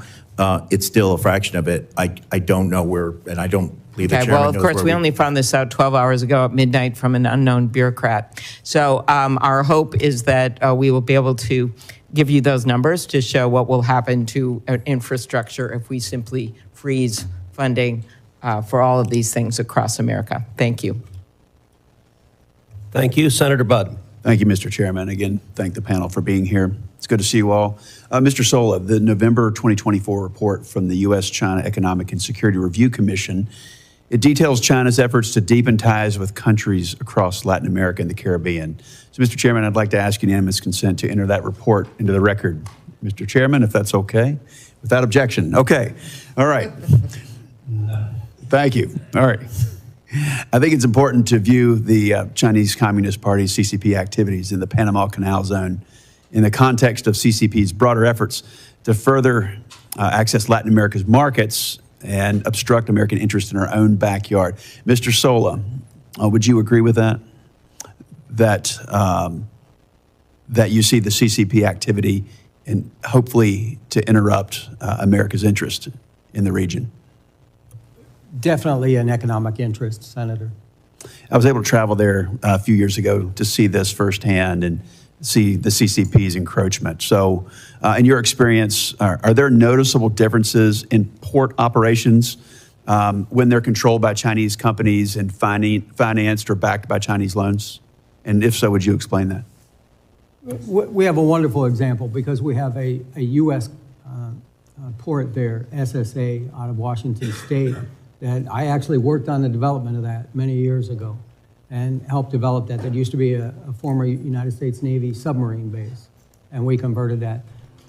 As far as the two ports that we have, they're completely different. We have one as a major infrastructure footprint and also a container port that's moving 4 million containers a year. That is almost, I mean, that's really a phenomenal amount. That's more than Miami, Fort Lauderdale, and you probably got to get Tampa and a little bit of Jacksonville in there to get that type of volume. And on the other side, we have a very small port, but it's a very strategic port on the Atlantic. So how are the operations done? Yeah, I don't know how they don't make money. I mean, if you want to come right down to it, is if they've been operating the port for 20 years and they say that they haven't made any money, so they haven't been able to pay the government. That's what concerns me, is I don't believe that we're on a level playing field with the American ports. Appreciate that, Mr. Kramick. What would be the consequences for U.S. trade and for the U.S. economy if access to the canal was suddenly revoked or significantly decreased for U.S. shippers? It would be pretty catastrophic, Senator. And we have a good example. I mean, we've experienced that with the denial of the Red Sea right now, being able to use that. And as Chairman Maffei said, having to go around the continent of Africa, 40% longer voyages, significant more costs in crew, maintenance, fuel, and even emissions. Do you have a ballpark of the difference if they're able to transit the canal versus go around South America? I don't have a figure. I can tell you it in days, and it depends. 13 days. So it's about 30 days if you can go through the canal, about 40 days right now because we can't use the Suez Canal if you want to go and go from, say, Asia cargo going to U.S. East Coast. Thank you. Mr. Sola, another question. China's pouring billions of dollars into infrastructure projects all over Central and South America. And one example is in Ecuador. China made a deal with them to fund a $3.4 billion hydroelectric dam. There's 17,000 cracks already, and there's a lot of corruption. Ecuadorian officials, they've been imprisoned, sentenced on bribery charges. Using that as an example for the region, the strategy of China is clear to just take, and this is in the words of an Ecuadorian minister, the strategy of China is clear that they want to take economic control of countries. In Panama, for instance, it's about 7.7% of their GDP, as I understand it. So using Ecuador as an example, Should Congress be concerned that China could extract significant leverage over Panama, given the outsized role and revenue from the canal that it plays in their finances? If you turn your microphone. Yes, Senator, it very well could, and I believe that we are in a very fortunate position now with Secretary Rubio, who knows the area very well and also knows China.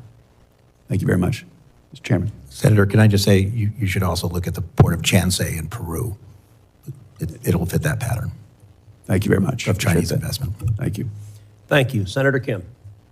Thank you, Chairman. Thank you to all of you for coming on out here. I'll be honest with you, when I talk to some of my constituents in New Jersey about this, they mostly understand this issue right now because of the words of President Trump. So if you don't mind, I just kind of wanted to start there and work backwards. So Chairman Sola, President Trump said, quote, China is operating the Panama Canal. We didn't give it to China, we gave it to Panama, and we're taking it back. I guess I just wanted your assessment there. Is China operating the Panama Canal? Chairman, Senator Kim, I never discredit anything that President Trump says.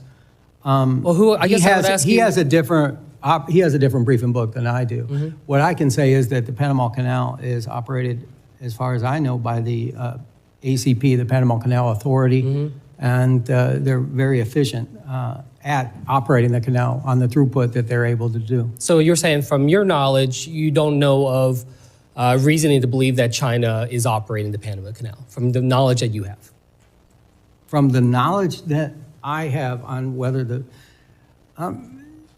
Senator, what we have here is the Panama Canal Authority is the authority where people will pay into the Panama Canal. Mm-hmm. I think that if you will allow me to, if a company is able to operate both ports. Oh, I see so you're talking about Hutchinson ports, right?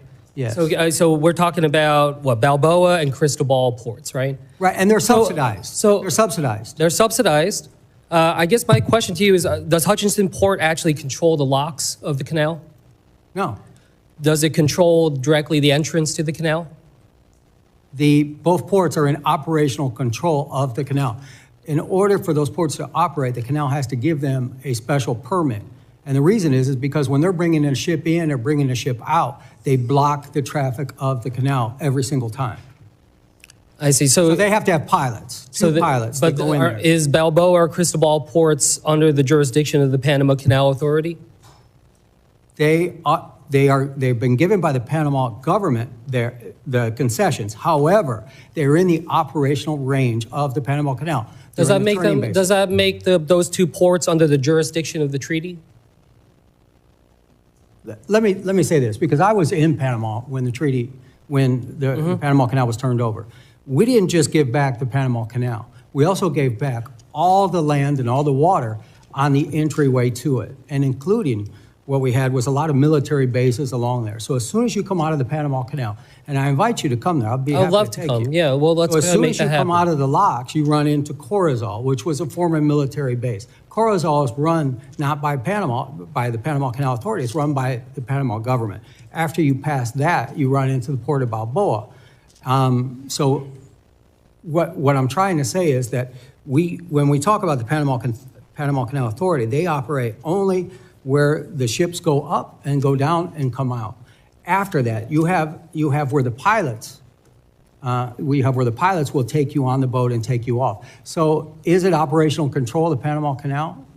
Yes, because the pilots are the ones that have to bring you in there and bring you out. And again, every time a ship goes into one of those ports, they block the traffic of the Panama Canal. Yeah. Well, look, I guess I wanted to just ask you kind of directly then, what is your assessment of the Panama Canal's authority, in terms of their ability to administer the canal? I think the Panama Canal Authority and their independence is, if you read my opening statement and my written statement, they've done a fantastic job. And Panama has been running the canal for 25 years. They've given $28 billion to the coffers of the government in those 25 years. In the 25 years that the two ports that we call two ports, they've contributed zero. So I don't understand why Panama would allow those two ports to operate and put into jeopardy what they have, the operations that they do have in the canal. I want to just end here on this because I thought you had a really poignant point in your written testimony where you said, we must protect the independence of the Panama Canal Authority. Any efforts by other interests in Panama to diminish the independence or professionalism of the authority must be stopped. And I would just venture to say, as we talk about this as a committee, as a government, that we should try to follow those same words as well. You know, we try to have nuance and precision with the words that we use. Otherwise, it very much looks like some of what we talk about is going to be perceived as undermining the Panama Canal Authority. And you said that you warned that that would be something that would actually boost up China's capacity in the region. So I just ask, as we deal with this going forward, that we be precise about it and try to make sure we're talking about exactly what we're addressing. And specifically what I was talking about is the board of directors of the Panama Canal. I mean, are some of the board of directors on the board of directors of the ports that we have in question? So when you look at the annual report of those two ports, they have a hidden, or not a hidden, it basically says that they have local partners that are not identified. So I believe that if we had those identified, we would know more. Yeah, and more precision there. Thank you so much. I yield back, Mr. Chair. Thank you. Senator Schmidt. Thank you, Mr. Chairman. I want the committee to just imagine that Taiwan is under siege. The CCP, determined to crush Taiwan's resistance and prevent a U.S. response, activates a multi-pronged strategy, leveraging its control over global ports and shipping infrastructure. At the Panama Canal, one of America's most vital trade arteries, handling 40% of U.S. container traffic, Chinese-controlled ports at both ends suddenly close. Ships carrying food, oil, and military supplies are turned away because of technical difficulties, paralyzing the global economy. Gasoline prices soar, supermarket shelves empty, and supply chains collapse within days. China's state-owned ZPMC, which supplies 80% of U.S. port cranes, has equipped their cranes with cellular modems that create exploitable vulnerabilities. These cranes at U.S. ports mysteriously malfunction, halting critical operations. Factories close, millions lose their jobs, and the economy grinds to a halt. While this scenario may seem hypothetical, it is entirely plausible. Therefore, the canal must remain neutral, and the U.S. must ensure the CCP does not encroach on our vital economic and national security interests. In 2017, Senators Markey, Schatz, and Rubio urged President Trump to address China's aggressive maritime actions. Their warnings apply today as China's growing control over critical infrastructure, ports, and strategic waterways like the Panama Canal pose an unacceptable threat. America is sleepwalking into a carefully laid Chinese trap. And fortunately, people like President Trump aren't falling for it. I'm glad he's raised this issue. This dangerous complacency must end. That's why last week I introduced a Senate resolution to safeguard the Panama Canal from Chinese influence. It calls on Panama to expel Chinese entities in foreign control and honor its neutrality under the 1977 transfer agreement. The cost of inaction is too great. And I'll offer this up for anyone, but I think the biggest concern here is this Belt and Road Initiative. We've talked about it creating a debt trap, which is true. And building a bridge in Bangladesh is very different than this. I mean, there are reports of, the CCP building airports, and then when people are critical of the CCP, all of a sudden flights are canceled. Controlling a grid, they can turn it off and they can turn it off. And there's just no way on God's green earth that China can control the Panama Canal. And so however you want to define it, and I hope my Democrat colleagues, this is an issue that affects America that should not be partisan, and I hope they're not blinded by the fact that President Trump has come out so boldly on this. But we shouldn't tolerate this. The witnesses have stated they have operational control. We can get into the semantics of the Port Authority versus the control, but operational control of the Panama Canal is real. by the CCP. The witnesses have also stated that a Chinese company got a sweetheart deal, a no-bid contract for operational control, ultimately, of these ports. So I guess I want to ask, because I've talked too long, I don't have much time for questions, but Professor Kantorovich, I did want to ask you, Yes. as it relates to the treaty, and I'm glad Senator Cruz, or Chairman Cruz, has called this up, because there are real concerns about treaty violations here. What are the most blatant? What are the most obvious? Is it the unfair, is it the fact that we're being charged more? Is it the fact that these are Chinese-owned companies that are controlled by the CCP? What are the top 2 or 3 reasons that you would argue that they are, in fact, in violation of the treaty? So again, I think the charges and fees are less of an issue because they don't discriminate across countries. We pay more because we use more, but it's not nationally discriminatory. The presence of Chinese companies, especially Chinese state companies, but not limited to them, do raise serious issues and concerns for the neutrality of the treaty. And I should point out, in relation to some of the earlier questioning, the canal, for purposes of the neutrality treaty, is not limited just to the actual locks of the canal and the transit of ships to the canal. According to Annex 1, Paragraph 1 of the treaty, it includes also the entrances of the canal and the territorial sea of Panama adjacent to it. So all of the activities we're talking about are within the neutrality regime, the geographic scope of the neutrality regime in the treaty. So I'm out of time, but the most dead-on hit here is the treaty specifically prevents foreign operations, and that's exactly what we have. Yeah, so to the extent these companies are in fact de facto controlled by China, this is something that could threaten the neutrality regime of the treaty. Okay. Senator, may I make a point of clarification? Sure. You said that we all said that China had operational control. I don't believe that China currently has operational control over the Panama Canal. I'm not sure if any. No, I didn't say all of you did. I said one of the witnesses. All right. I will, but let me say this. I did agree that there was a threat posed by this ownership.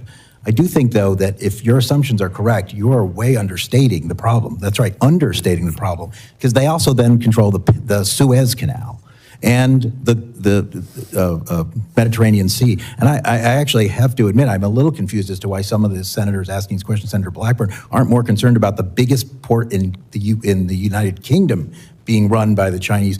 Petraeus in the port nearest Athens, one of the biggest ports in the Mediterranean, is not just run by a Chinese-linked company. It's run directly by a Chinese-owned company. And I was there. So you're on to something, but if you're just focusing on Panama, that's only part of it. No, I agree with you. I think the difference here is that we gave it away. Huge mistake. Both Missouri senators voted for it back then. Huge mistake. But the one thing we got out of it, was a guarantee of neutrality, and that's the issue here. Thanks. Thank you. Senator Curtis. Thank you, Mr. Chairman. Great hearing. Appreciate this opportunity today.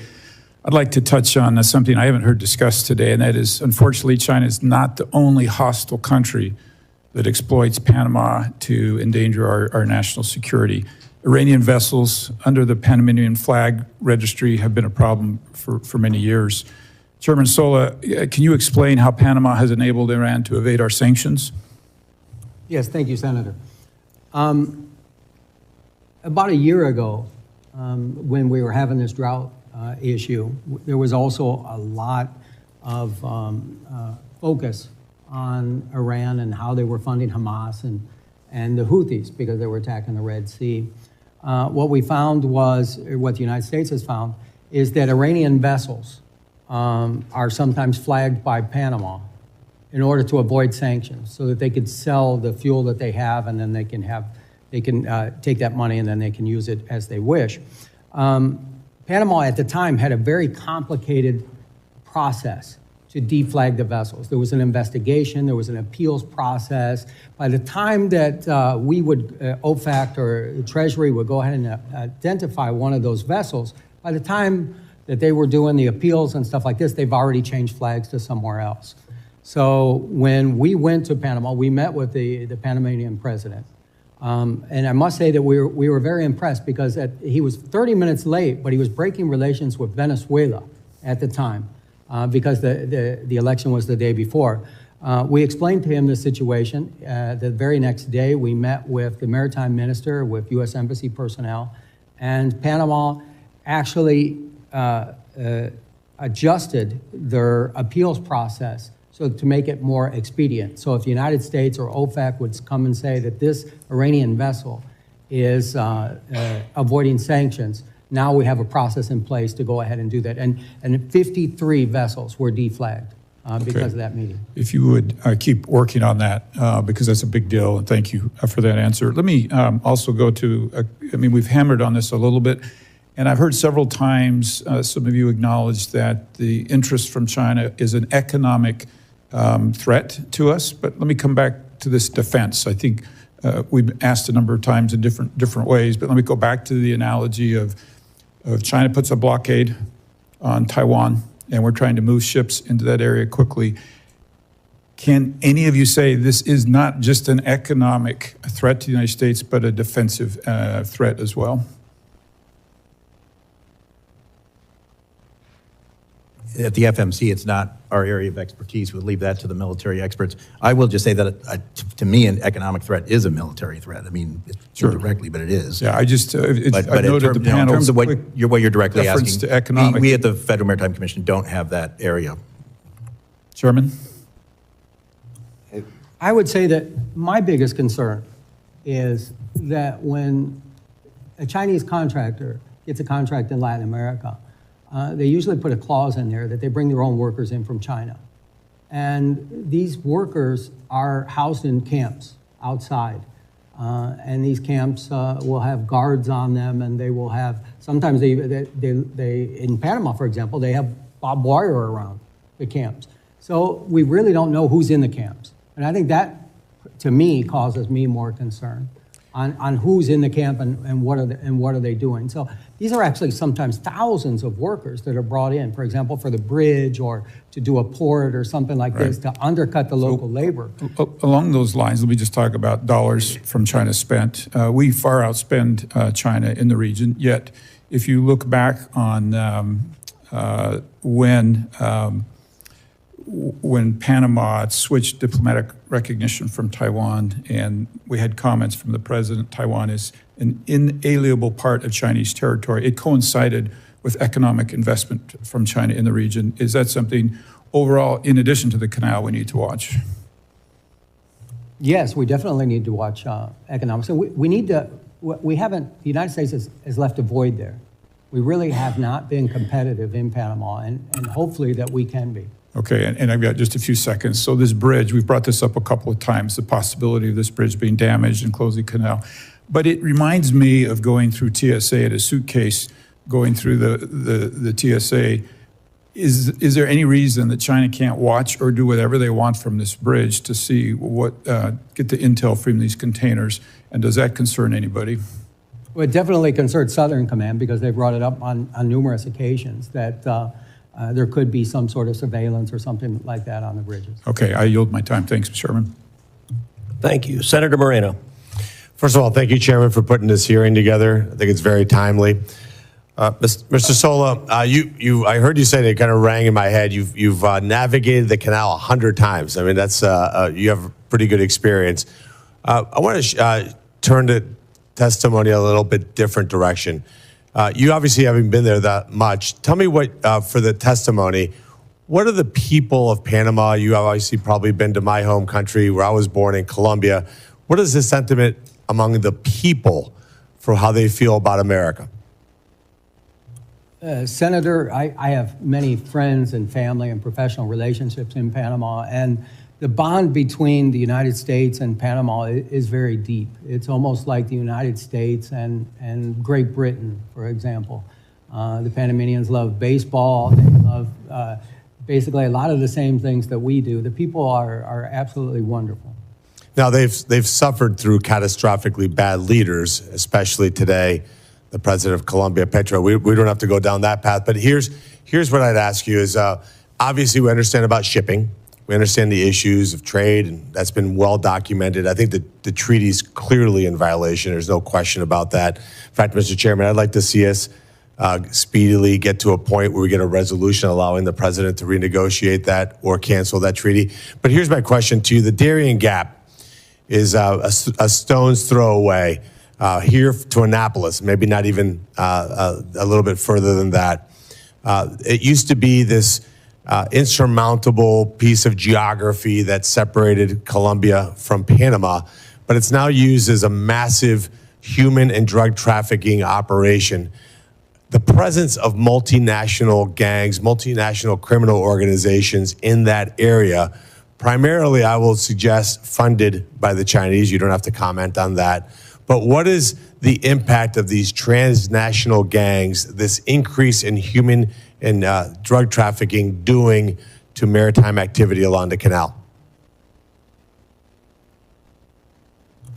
Senator, the Darien Gap is one of the most dangerous treks that I think anybody can do. And thank God for the new policy that we have on migrants and people coming into the country, because countless people have been harmed, died, or even, very bad things happen to them through there. On transnational gangs, I mean, anytime that there's money in a black market, they're going to go ahead and they're going to fill that void. So hopefully, as I understand, the Darien Gap is not being utilized very much right now because people are coming to the United States and now cannot come in.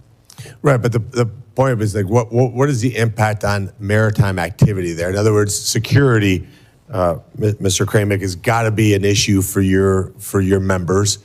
And having that increased presence of transnational gang activity, drug trafficking, you're talking about billions and billions of dollars. Cocaine production in Colombia is at an all-time high. What impact does that have on your members? Senator, it's something we work hard on every day. The World Shipping Council is partnered with the World Customs Organization and 58 customs agencies throughout the world. We ran actual operations to give data that we have on our supply chain and where there's anomalies to those customs officials and law enforcement authorities to action it. A lot of it, the flow for commercial vessels, not into the United States, but to the European Union, is coming from the transshipment point in Panama, where our containers are being exploited and contaminated. And so we are working hard as we sit here right now on that problem. And of course, the point I'm making is that China's influence there, whether we want to make it a technical question as to what control means, it doesn't matter. When you have Chinese companies operating on both sides of the canal, having influence there through drug trafficking, they bring basic chemicals into Mexico, which makes its way here as fentanyl. You have enormous Chinese influence in Central and South America. And Mr. Sola, I go back to you with my final question. Do you think fundamentally the problem here is that America's just failed to engage properly with Latin America?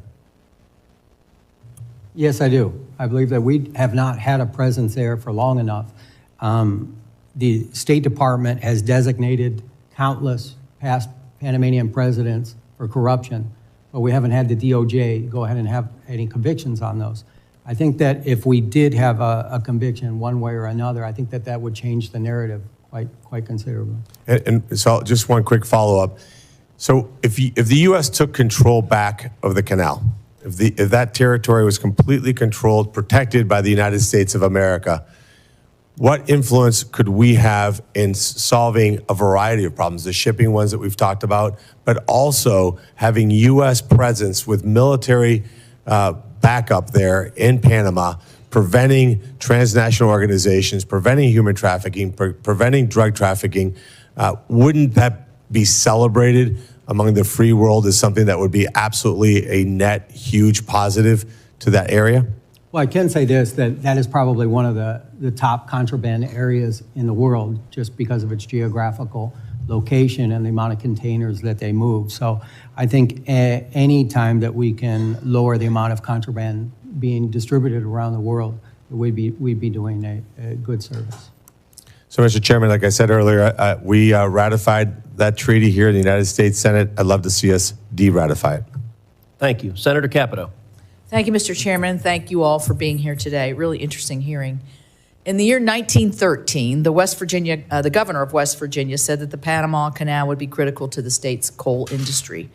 What was then true is still true today. 11% of the cargo that goes through that canal is coal. Chairman Sola, thank you for your military service and for your great insight into this, into Panama. I know that the draft restrictions have been brought up already today, but the fact that bulk goods like West Virginia coal and other forms of energy cannot always be fully loaded to go through the canal is a major problem. I know they're investing about $900 million to try to make the canal more resilient, but what ways can we assure that our state's energy exports are actually getting where they need to go when they need to get there? That's a very good question, Senator, and the bulk and the coal are probably the most affected by the draft restrictions that we have. The container ships and the passenger vessels have a much lighter draft. We talked extensively with the Canal Authority and also with the government of Panama on how they need to add water to the fresh water to the system. They're losing about 1 or 2% a year. So if they continue this way, the Panama Canal will be severely diminished by up to maybe 40% by 2050. So fresh water is definitely the key to this. I know that they are working with the Army Corps of Engineers. We've seen some of those studies, and they have put a variety of options out there for the Canal Authority to go ahead and take advantage of. Let me ask this probably quite simple question is why would they be in opposition to putting more fresh water in the canal? I don't believe, well, the Canal Authority. I mean, it sounds easy, so maybe it's not quite as easy. The Canal Authority isn't. The issue that they have is maybe 10 years ago, environmentalists kind of restricted what their watershed was of the canal, and that law has just recently been overturned, so now the canal actually has access to the watershed. So what they have to do is a major infrastructure project to go ahead and pull that water in. Mm-hmm. And at the same time that they are saving up or raising the fees for the major infrastructure project, they're giving more and more money to the national coffers. So it's up to about $2.4 billion right now, and they're saving for the infrastructure project. Is that the $900 million infrastructure package I referenced? Is that the same project? I believe it is. The Rio Indio? Yes. Yes. Yes. So along with that, issue going through the canal, not just the offloading or, I mean, it's hard to offload coal out of a bulk container. I mean, that's not an easy thing to do if you can even do it.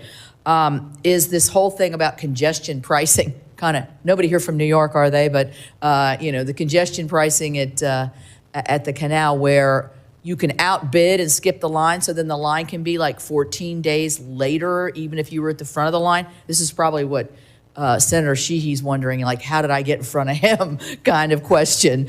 So how is that working, and is that fair, and who makes the judgment? That to me, you were talking about corruption, that to me sounds like you could really be padding somebody's pockets here to be able to jump the line and have a significant effect. Yeah, Senator, it is a auction system. It is being utilized more and more, and it is what I was most concerned about and continue to be most concerned about. Not necessarily right now because the unusual draft restrictions are not going on, but if there is another water shortage, the regular toll revenue has increased in terms of the canal, but what was really increased is the special revenue that they get from various fees and from this this auction thing. That revenue has gone up about close to 300% for other transit services. So that's a huge amount. It also is analogous to me in some ways. I know a lot of the ocean carrier companies got a lot of heat when they were making more money during the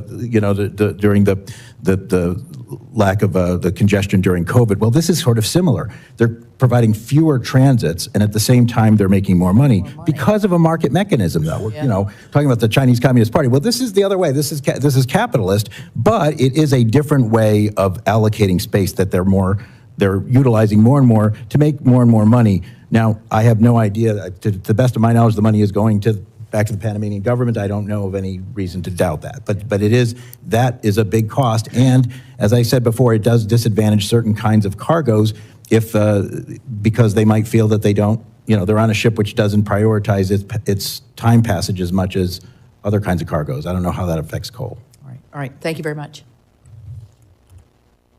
Thank you. Senator Sheehy. How long would it take China to block the canal for our usage if they decided to do it? I know you're not military experts, but I think you've been in the canal 100 times. You're all experts on the industry. If they wanted to deny our usage of it, how long would it take them to do it? Senator, I can say that prior to the year 2000, the canal had a quick reaction force that kind of took all possibilities into consideration, either a ship be installed in the canal or to be able to move one out. I don't know what those capabilities or what the planning for that would be.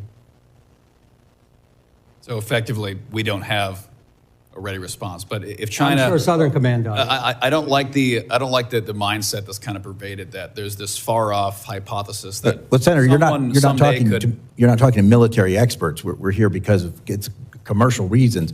But this isn't a military question. I mean, if he's driven the canal 100 times and you are a maritime expert, you know, a couple of years ago, as you remember, you know, I think it was the Ever Given jackknifed in the Suez Canal. That's not a military operation. That's a ship that turns sideways. So if China chose to, how fast could they close the canal to our usage? Well, they could probably do a similar thing, but it would more be an act of terrorism than it would be because they have facilities there. Most of this discussion has involved the economic threats that China is bringing up because of the Belt and Road Initiative and having these investments in other countries. But yeah, I mean, it's not hard to close off a waterway. Panama Canal is actually quite vulnerable in terms of infrastructure. It's not, you know, this is not a fort or militarily reinforced location. Now that's you're getting to the end of my knowledge of that. But no, it would not take long, but I don't know what it has to do with, it's not accelerated because they have people at either port, unless you believe that they're, in theory, it's easier to infiltrate those ports with Chinese spies than it is other kinds of things. But that's totally out of my purview.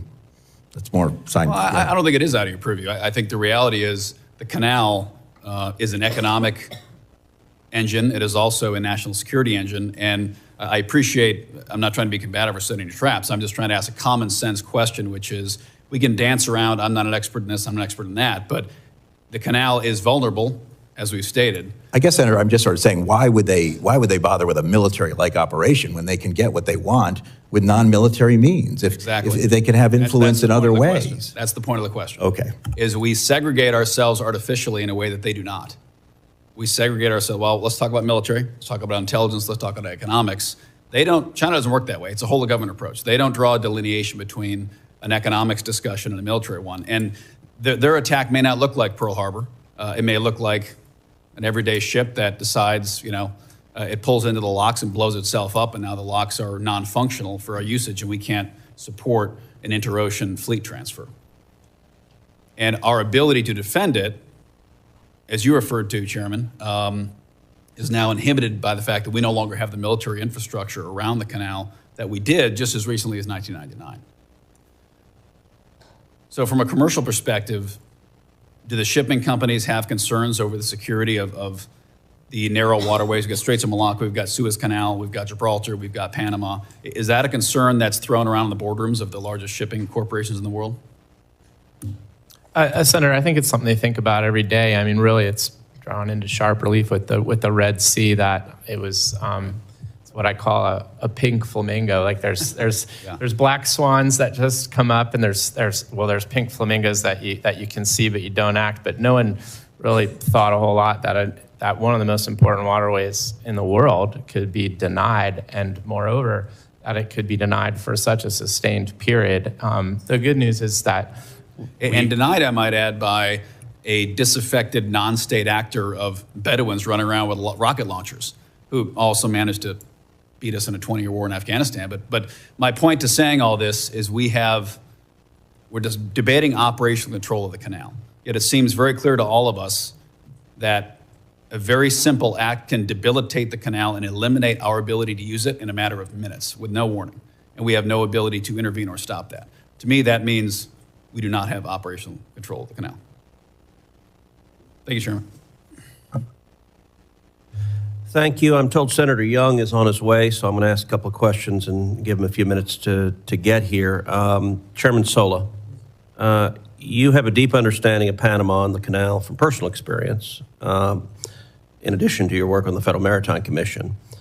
One example of China's influence with the Panamanian government was the effort to seize land near the Pacific end of the canal to build a new Chinese embassy, including your land. Can you describe your personal experience, including how Panama ignored property rights as it sought to appease China with the new embassy? Yes, Senator. About 10 years ago, the maritime business of my family expanded tremendously. And we were given a concession to build a marina on the Pacific area of Panama. We also incorporated a cruise component to that. We brought the cruise companies to Panama. This would have been the very first cruise port in the Pacific.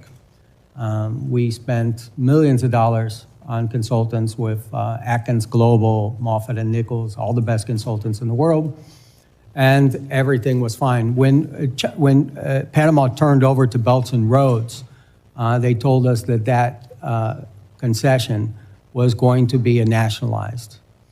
Then what they did is they rescinded our concession for the property. We were going to build the cruise port for $30 million, U.S. private funds. They gave the concession to a Chinese competitor and paid the Chinese competitor to date $300 million to build that cruise port. It's going to take the Panamanian people 375 years to get it back. I'm from Miami. That's the most expensive cruise port in the world, by far, by passenger. In addition to that, they took where our land is going to be for the marina, they designated that to be the embassy for the People's Republic of China. So what happened next is absolutely appalling, because when I went to the U.S. Embassy and I went to Commerce Department, they told me to fill out a complaint. When I filled out the complaint, I went to my senator at the time, it was Bill Nelson, and I remember that I was denied being able to even file a complaint, because the land that the Chinese embassy, or the land that was going to be used by the Chinese embassy, my environmental permit for the marina was going to expire in 6 months. So the United States Commerce Department would not even allow me to file a complaint. So I brought that issue here.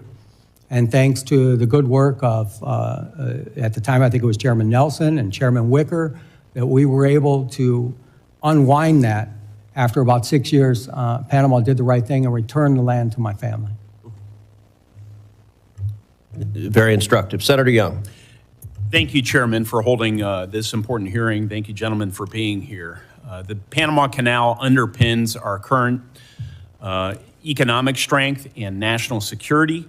When 40% of U.S.-bound container traffic depends on a single waterway, we cannot afford unilateral toll hikes that choke out competition and leave our smaller carriers or our Midwestern exporters on the hook. For instance, in my home state of Indiana, manufacturing firms and farmers rely on consistent, reasonably priced shipping routes to move heavy machinery, auto parts, and ag products like corn and soy. If the Canal Authority's auction system prices them out, the ripple effects on American jobs and supply chains could be devastating.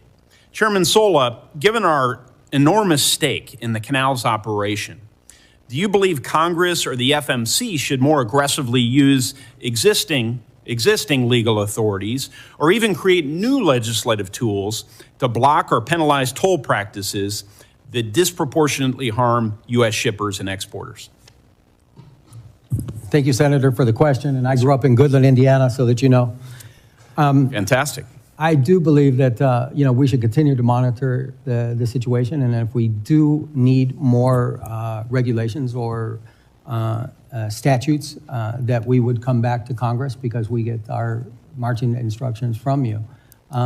moving the agricultural products that we get out of the Midwest all over the world and through the country. Not only do we focus on the Panama Canal, but we also focus on about $5 trillion worth of goods coming in and leaving the United States here at the Federal Maritime Commission. So it's definitely one of our main concerns. Well, thank you. I'm not surprised. I always tell people Indiana is a maritime state. If you think about our dependence on the waterways and our shipping lines and all the rest. So you're certainly proving that. But so we will stay in touch. And if you in the future would like to outline any mechanisms or measures that you think would be effective to help ensure fair treatment for our interests, please let me and others on this committee know.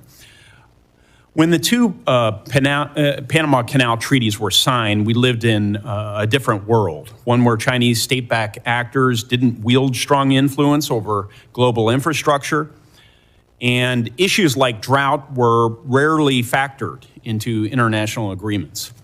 As we all know, times have certainly changed, but the United States is still the canal's biggest customer, and quite frankly, we have every right to expect an operational framework that acknowledges our modern security and economic challenges. States like Indiana, with robust exports, feel these impacts, even if we're far from the canal itself.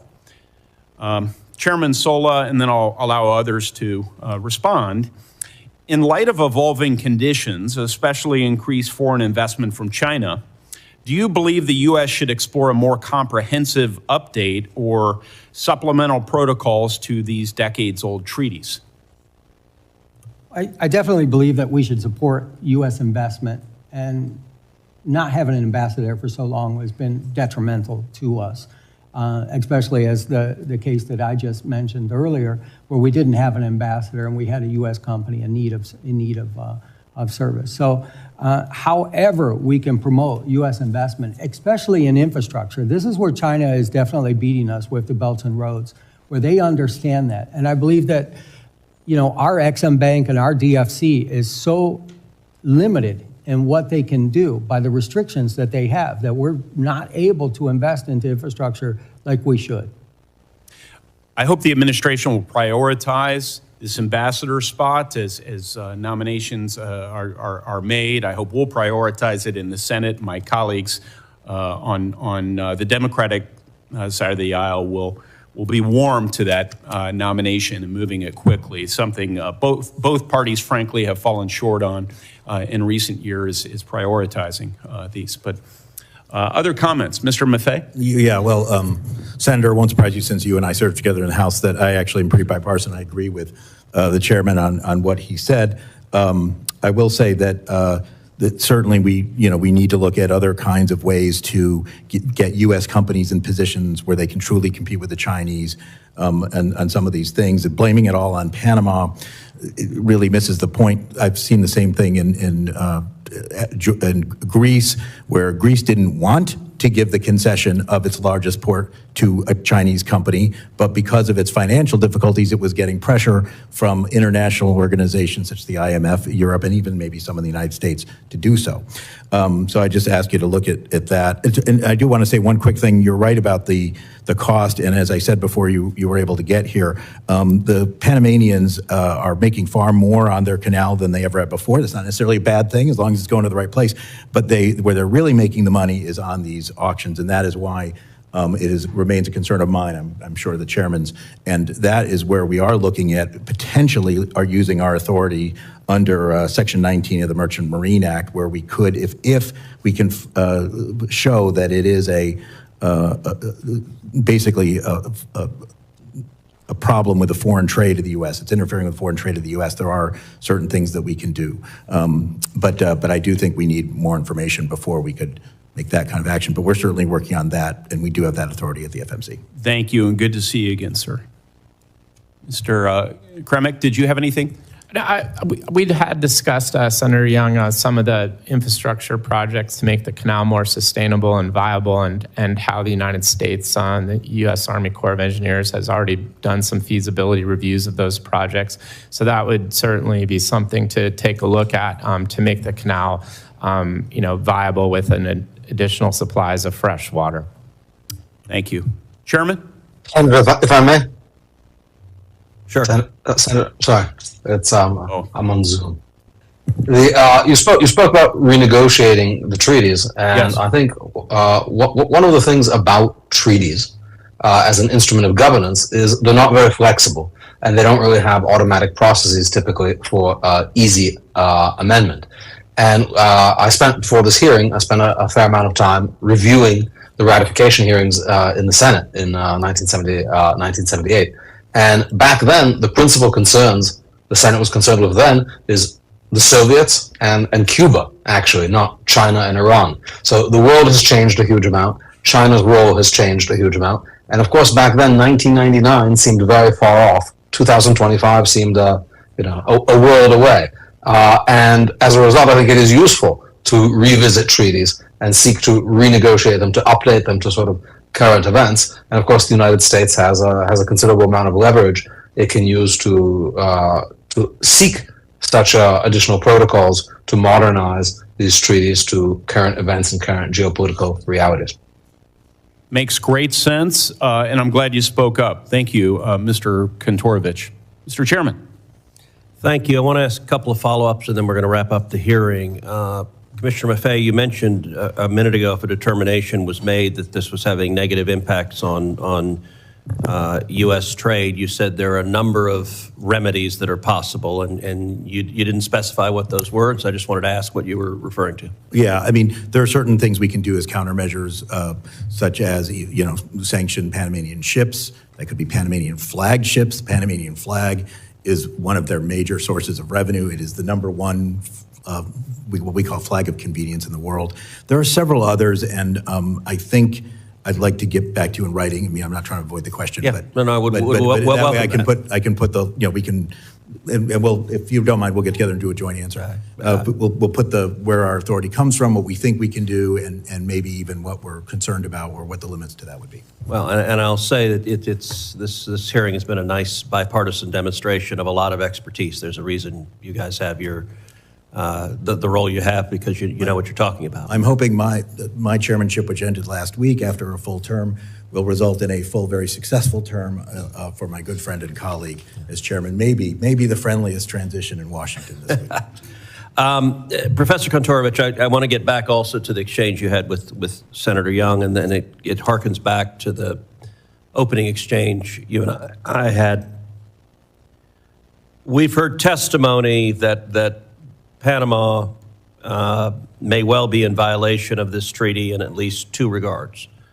One, with respect to its obligation to keeping the Panama Canal neutral and the major concessions to China, the control that China has over ports on both ends, and the bridge across the canal, which has the potential to shut down transit.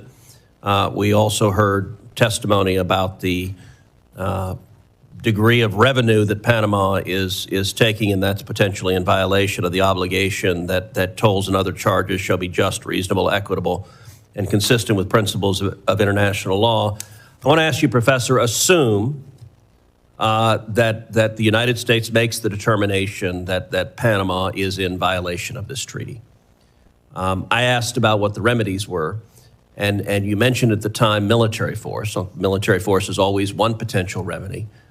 What other potential remedies are there? And in particular, could a consequence of being in breach of the treaty be a determination that the treaty is null and void, that the concession of control of the Panama Canal to Panama is no longer in force, and could that, under international law, result in the United States returning to operating the Panama Canal? What's your judgment?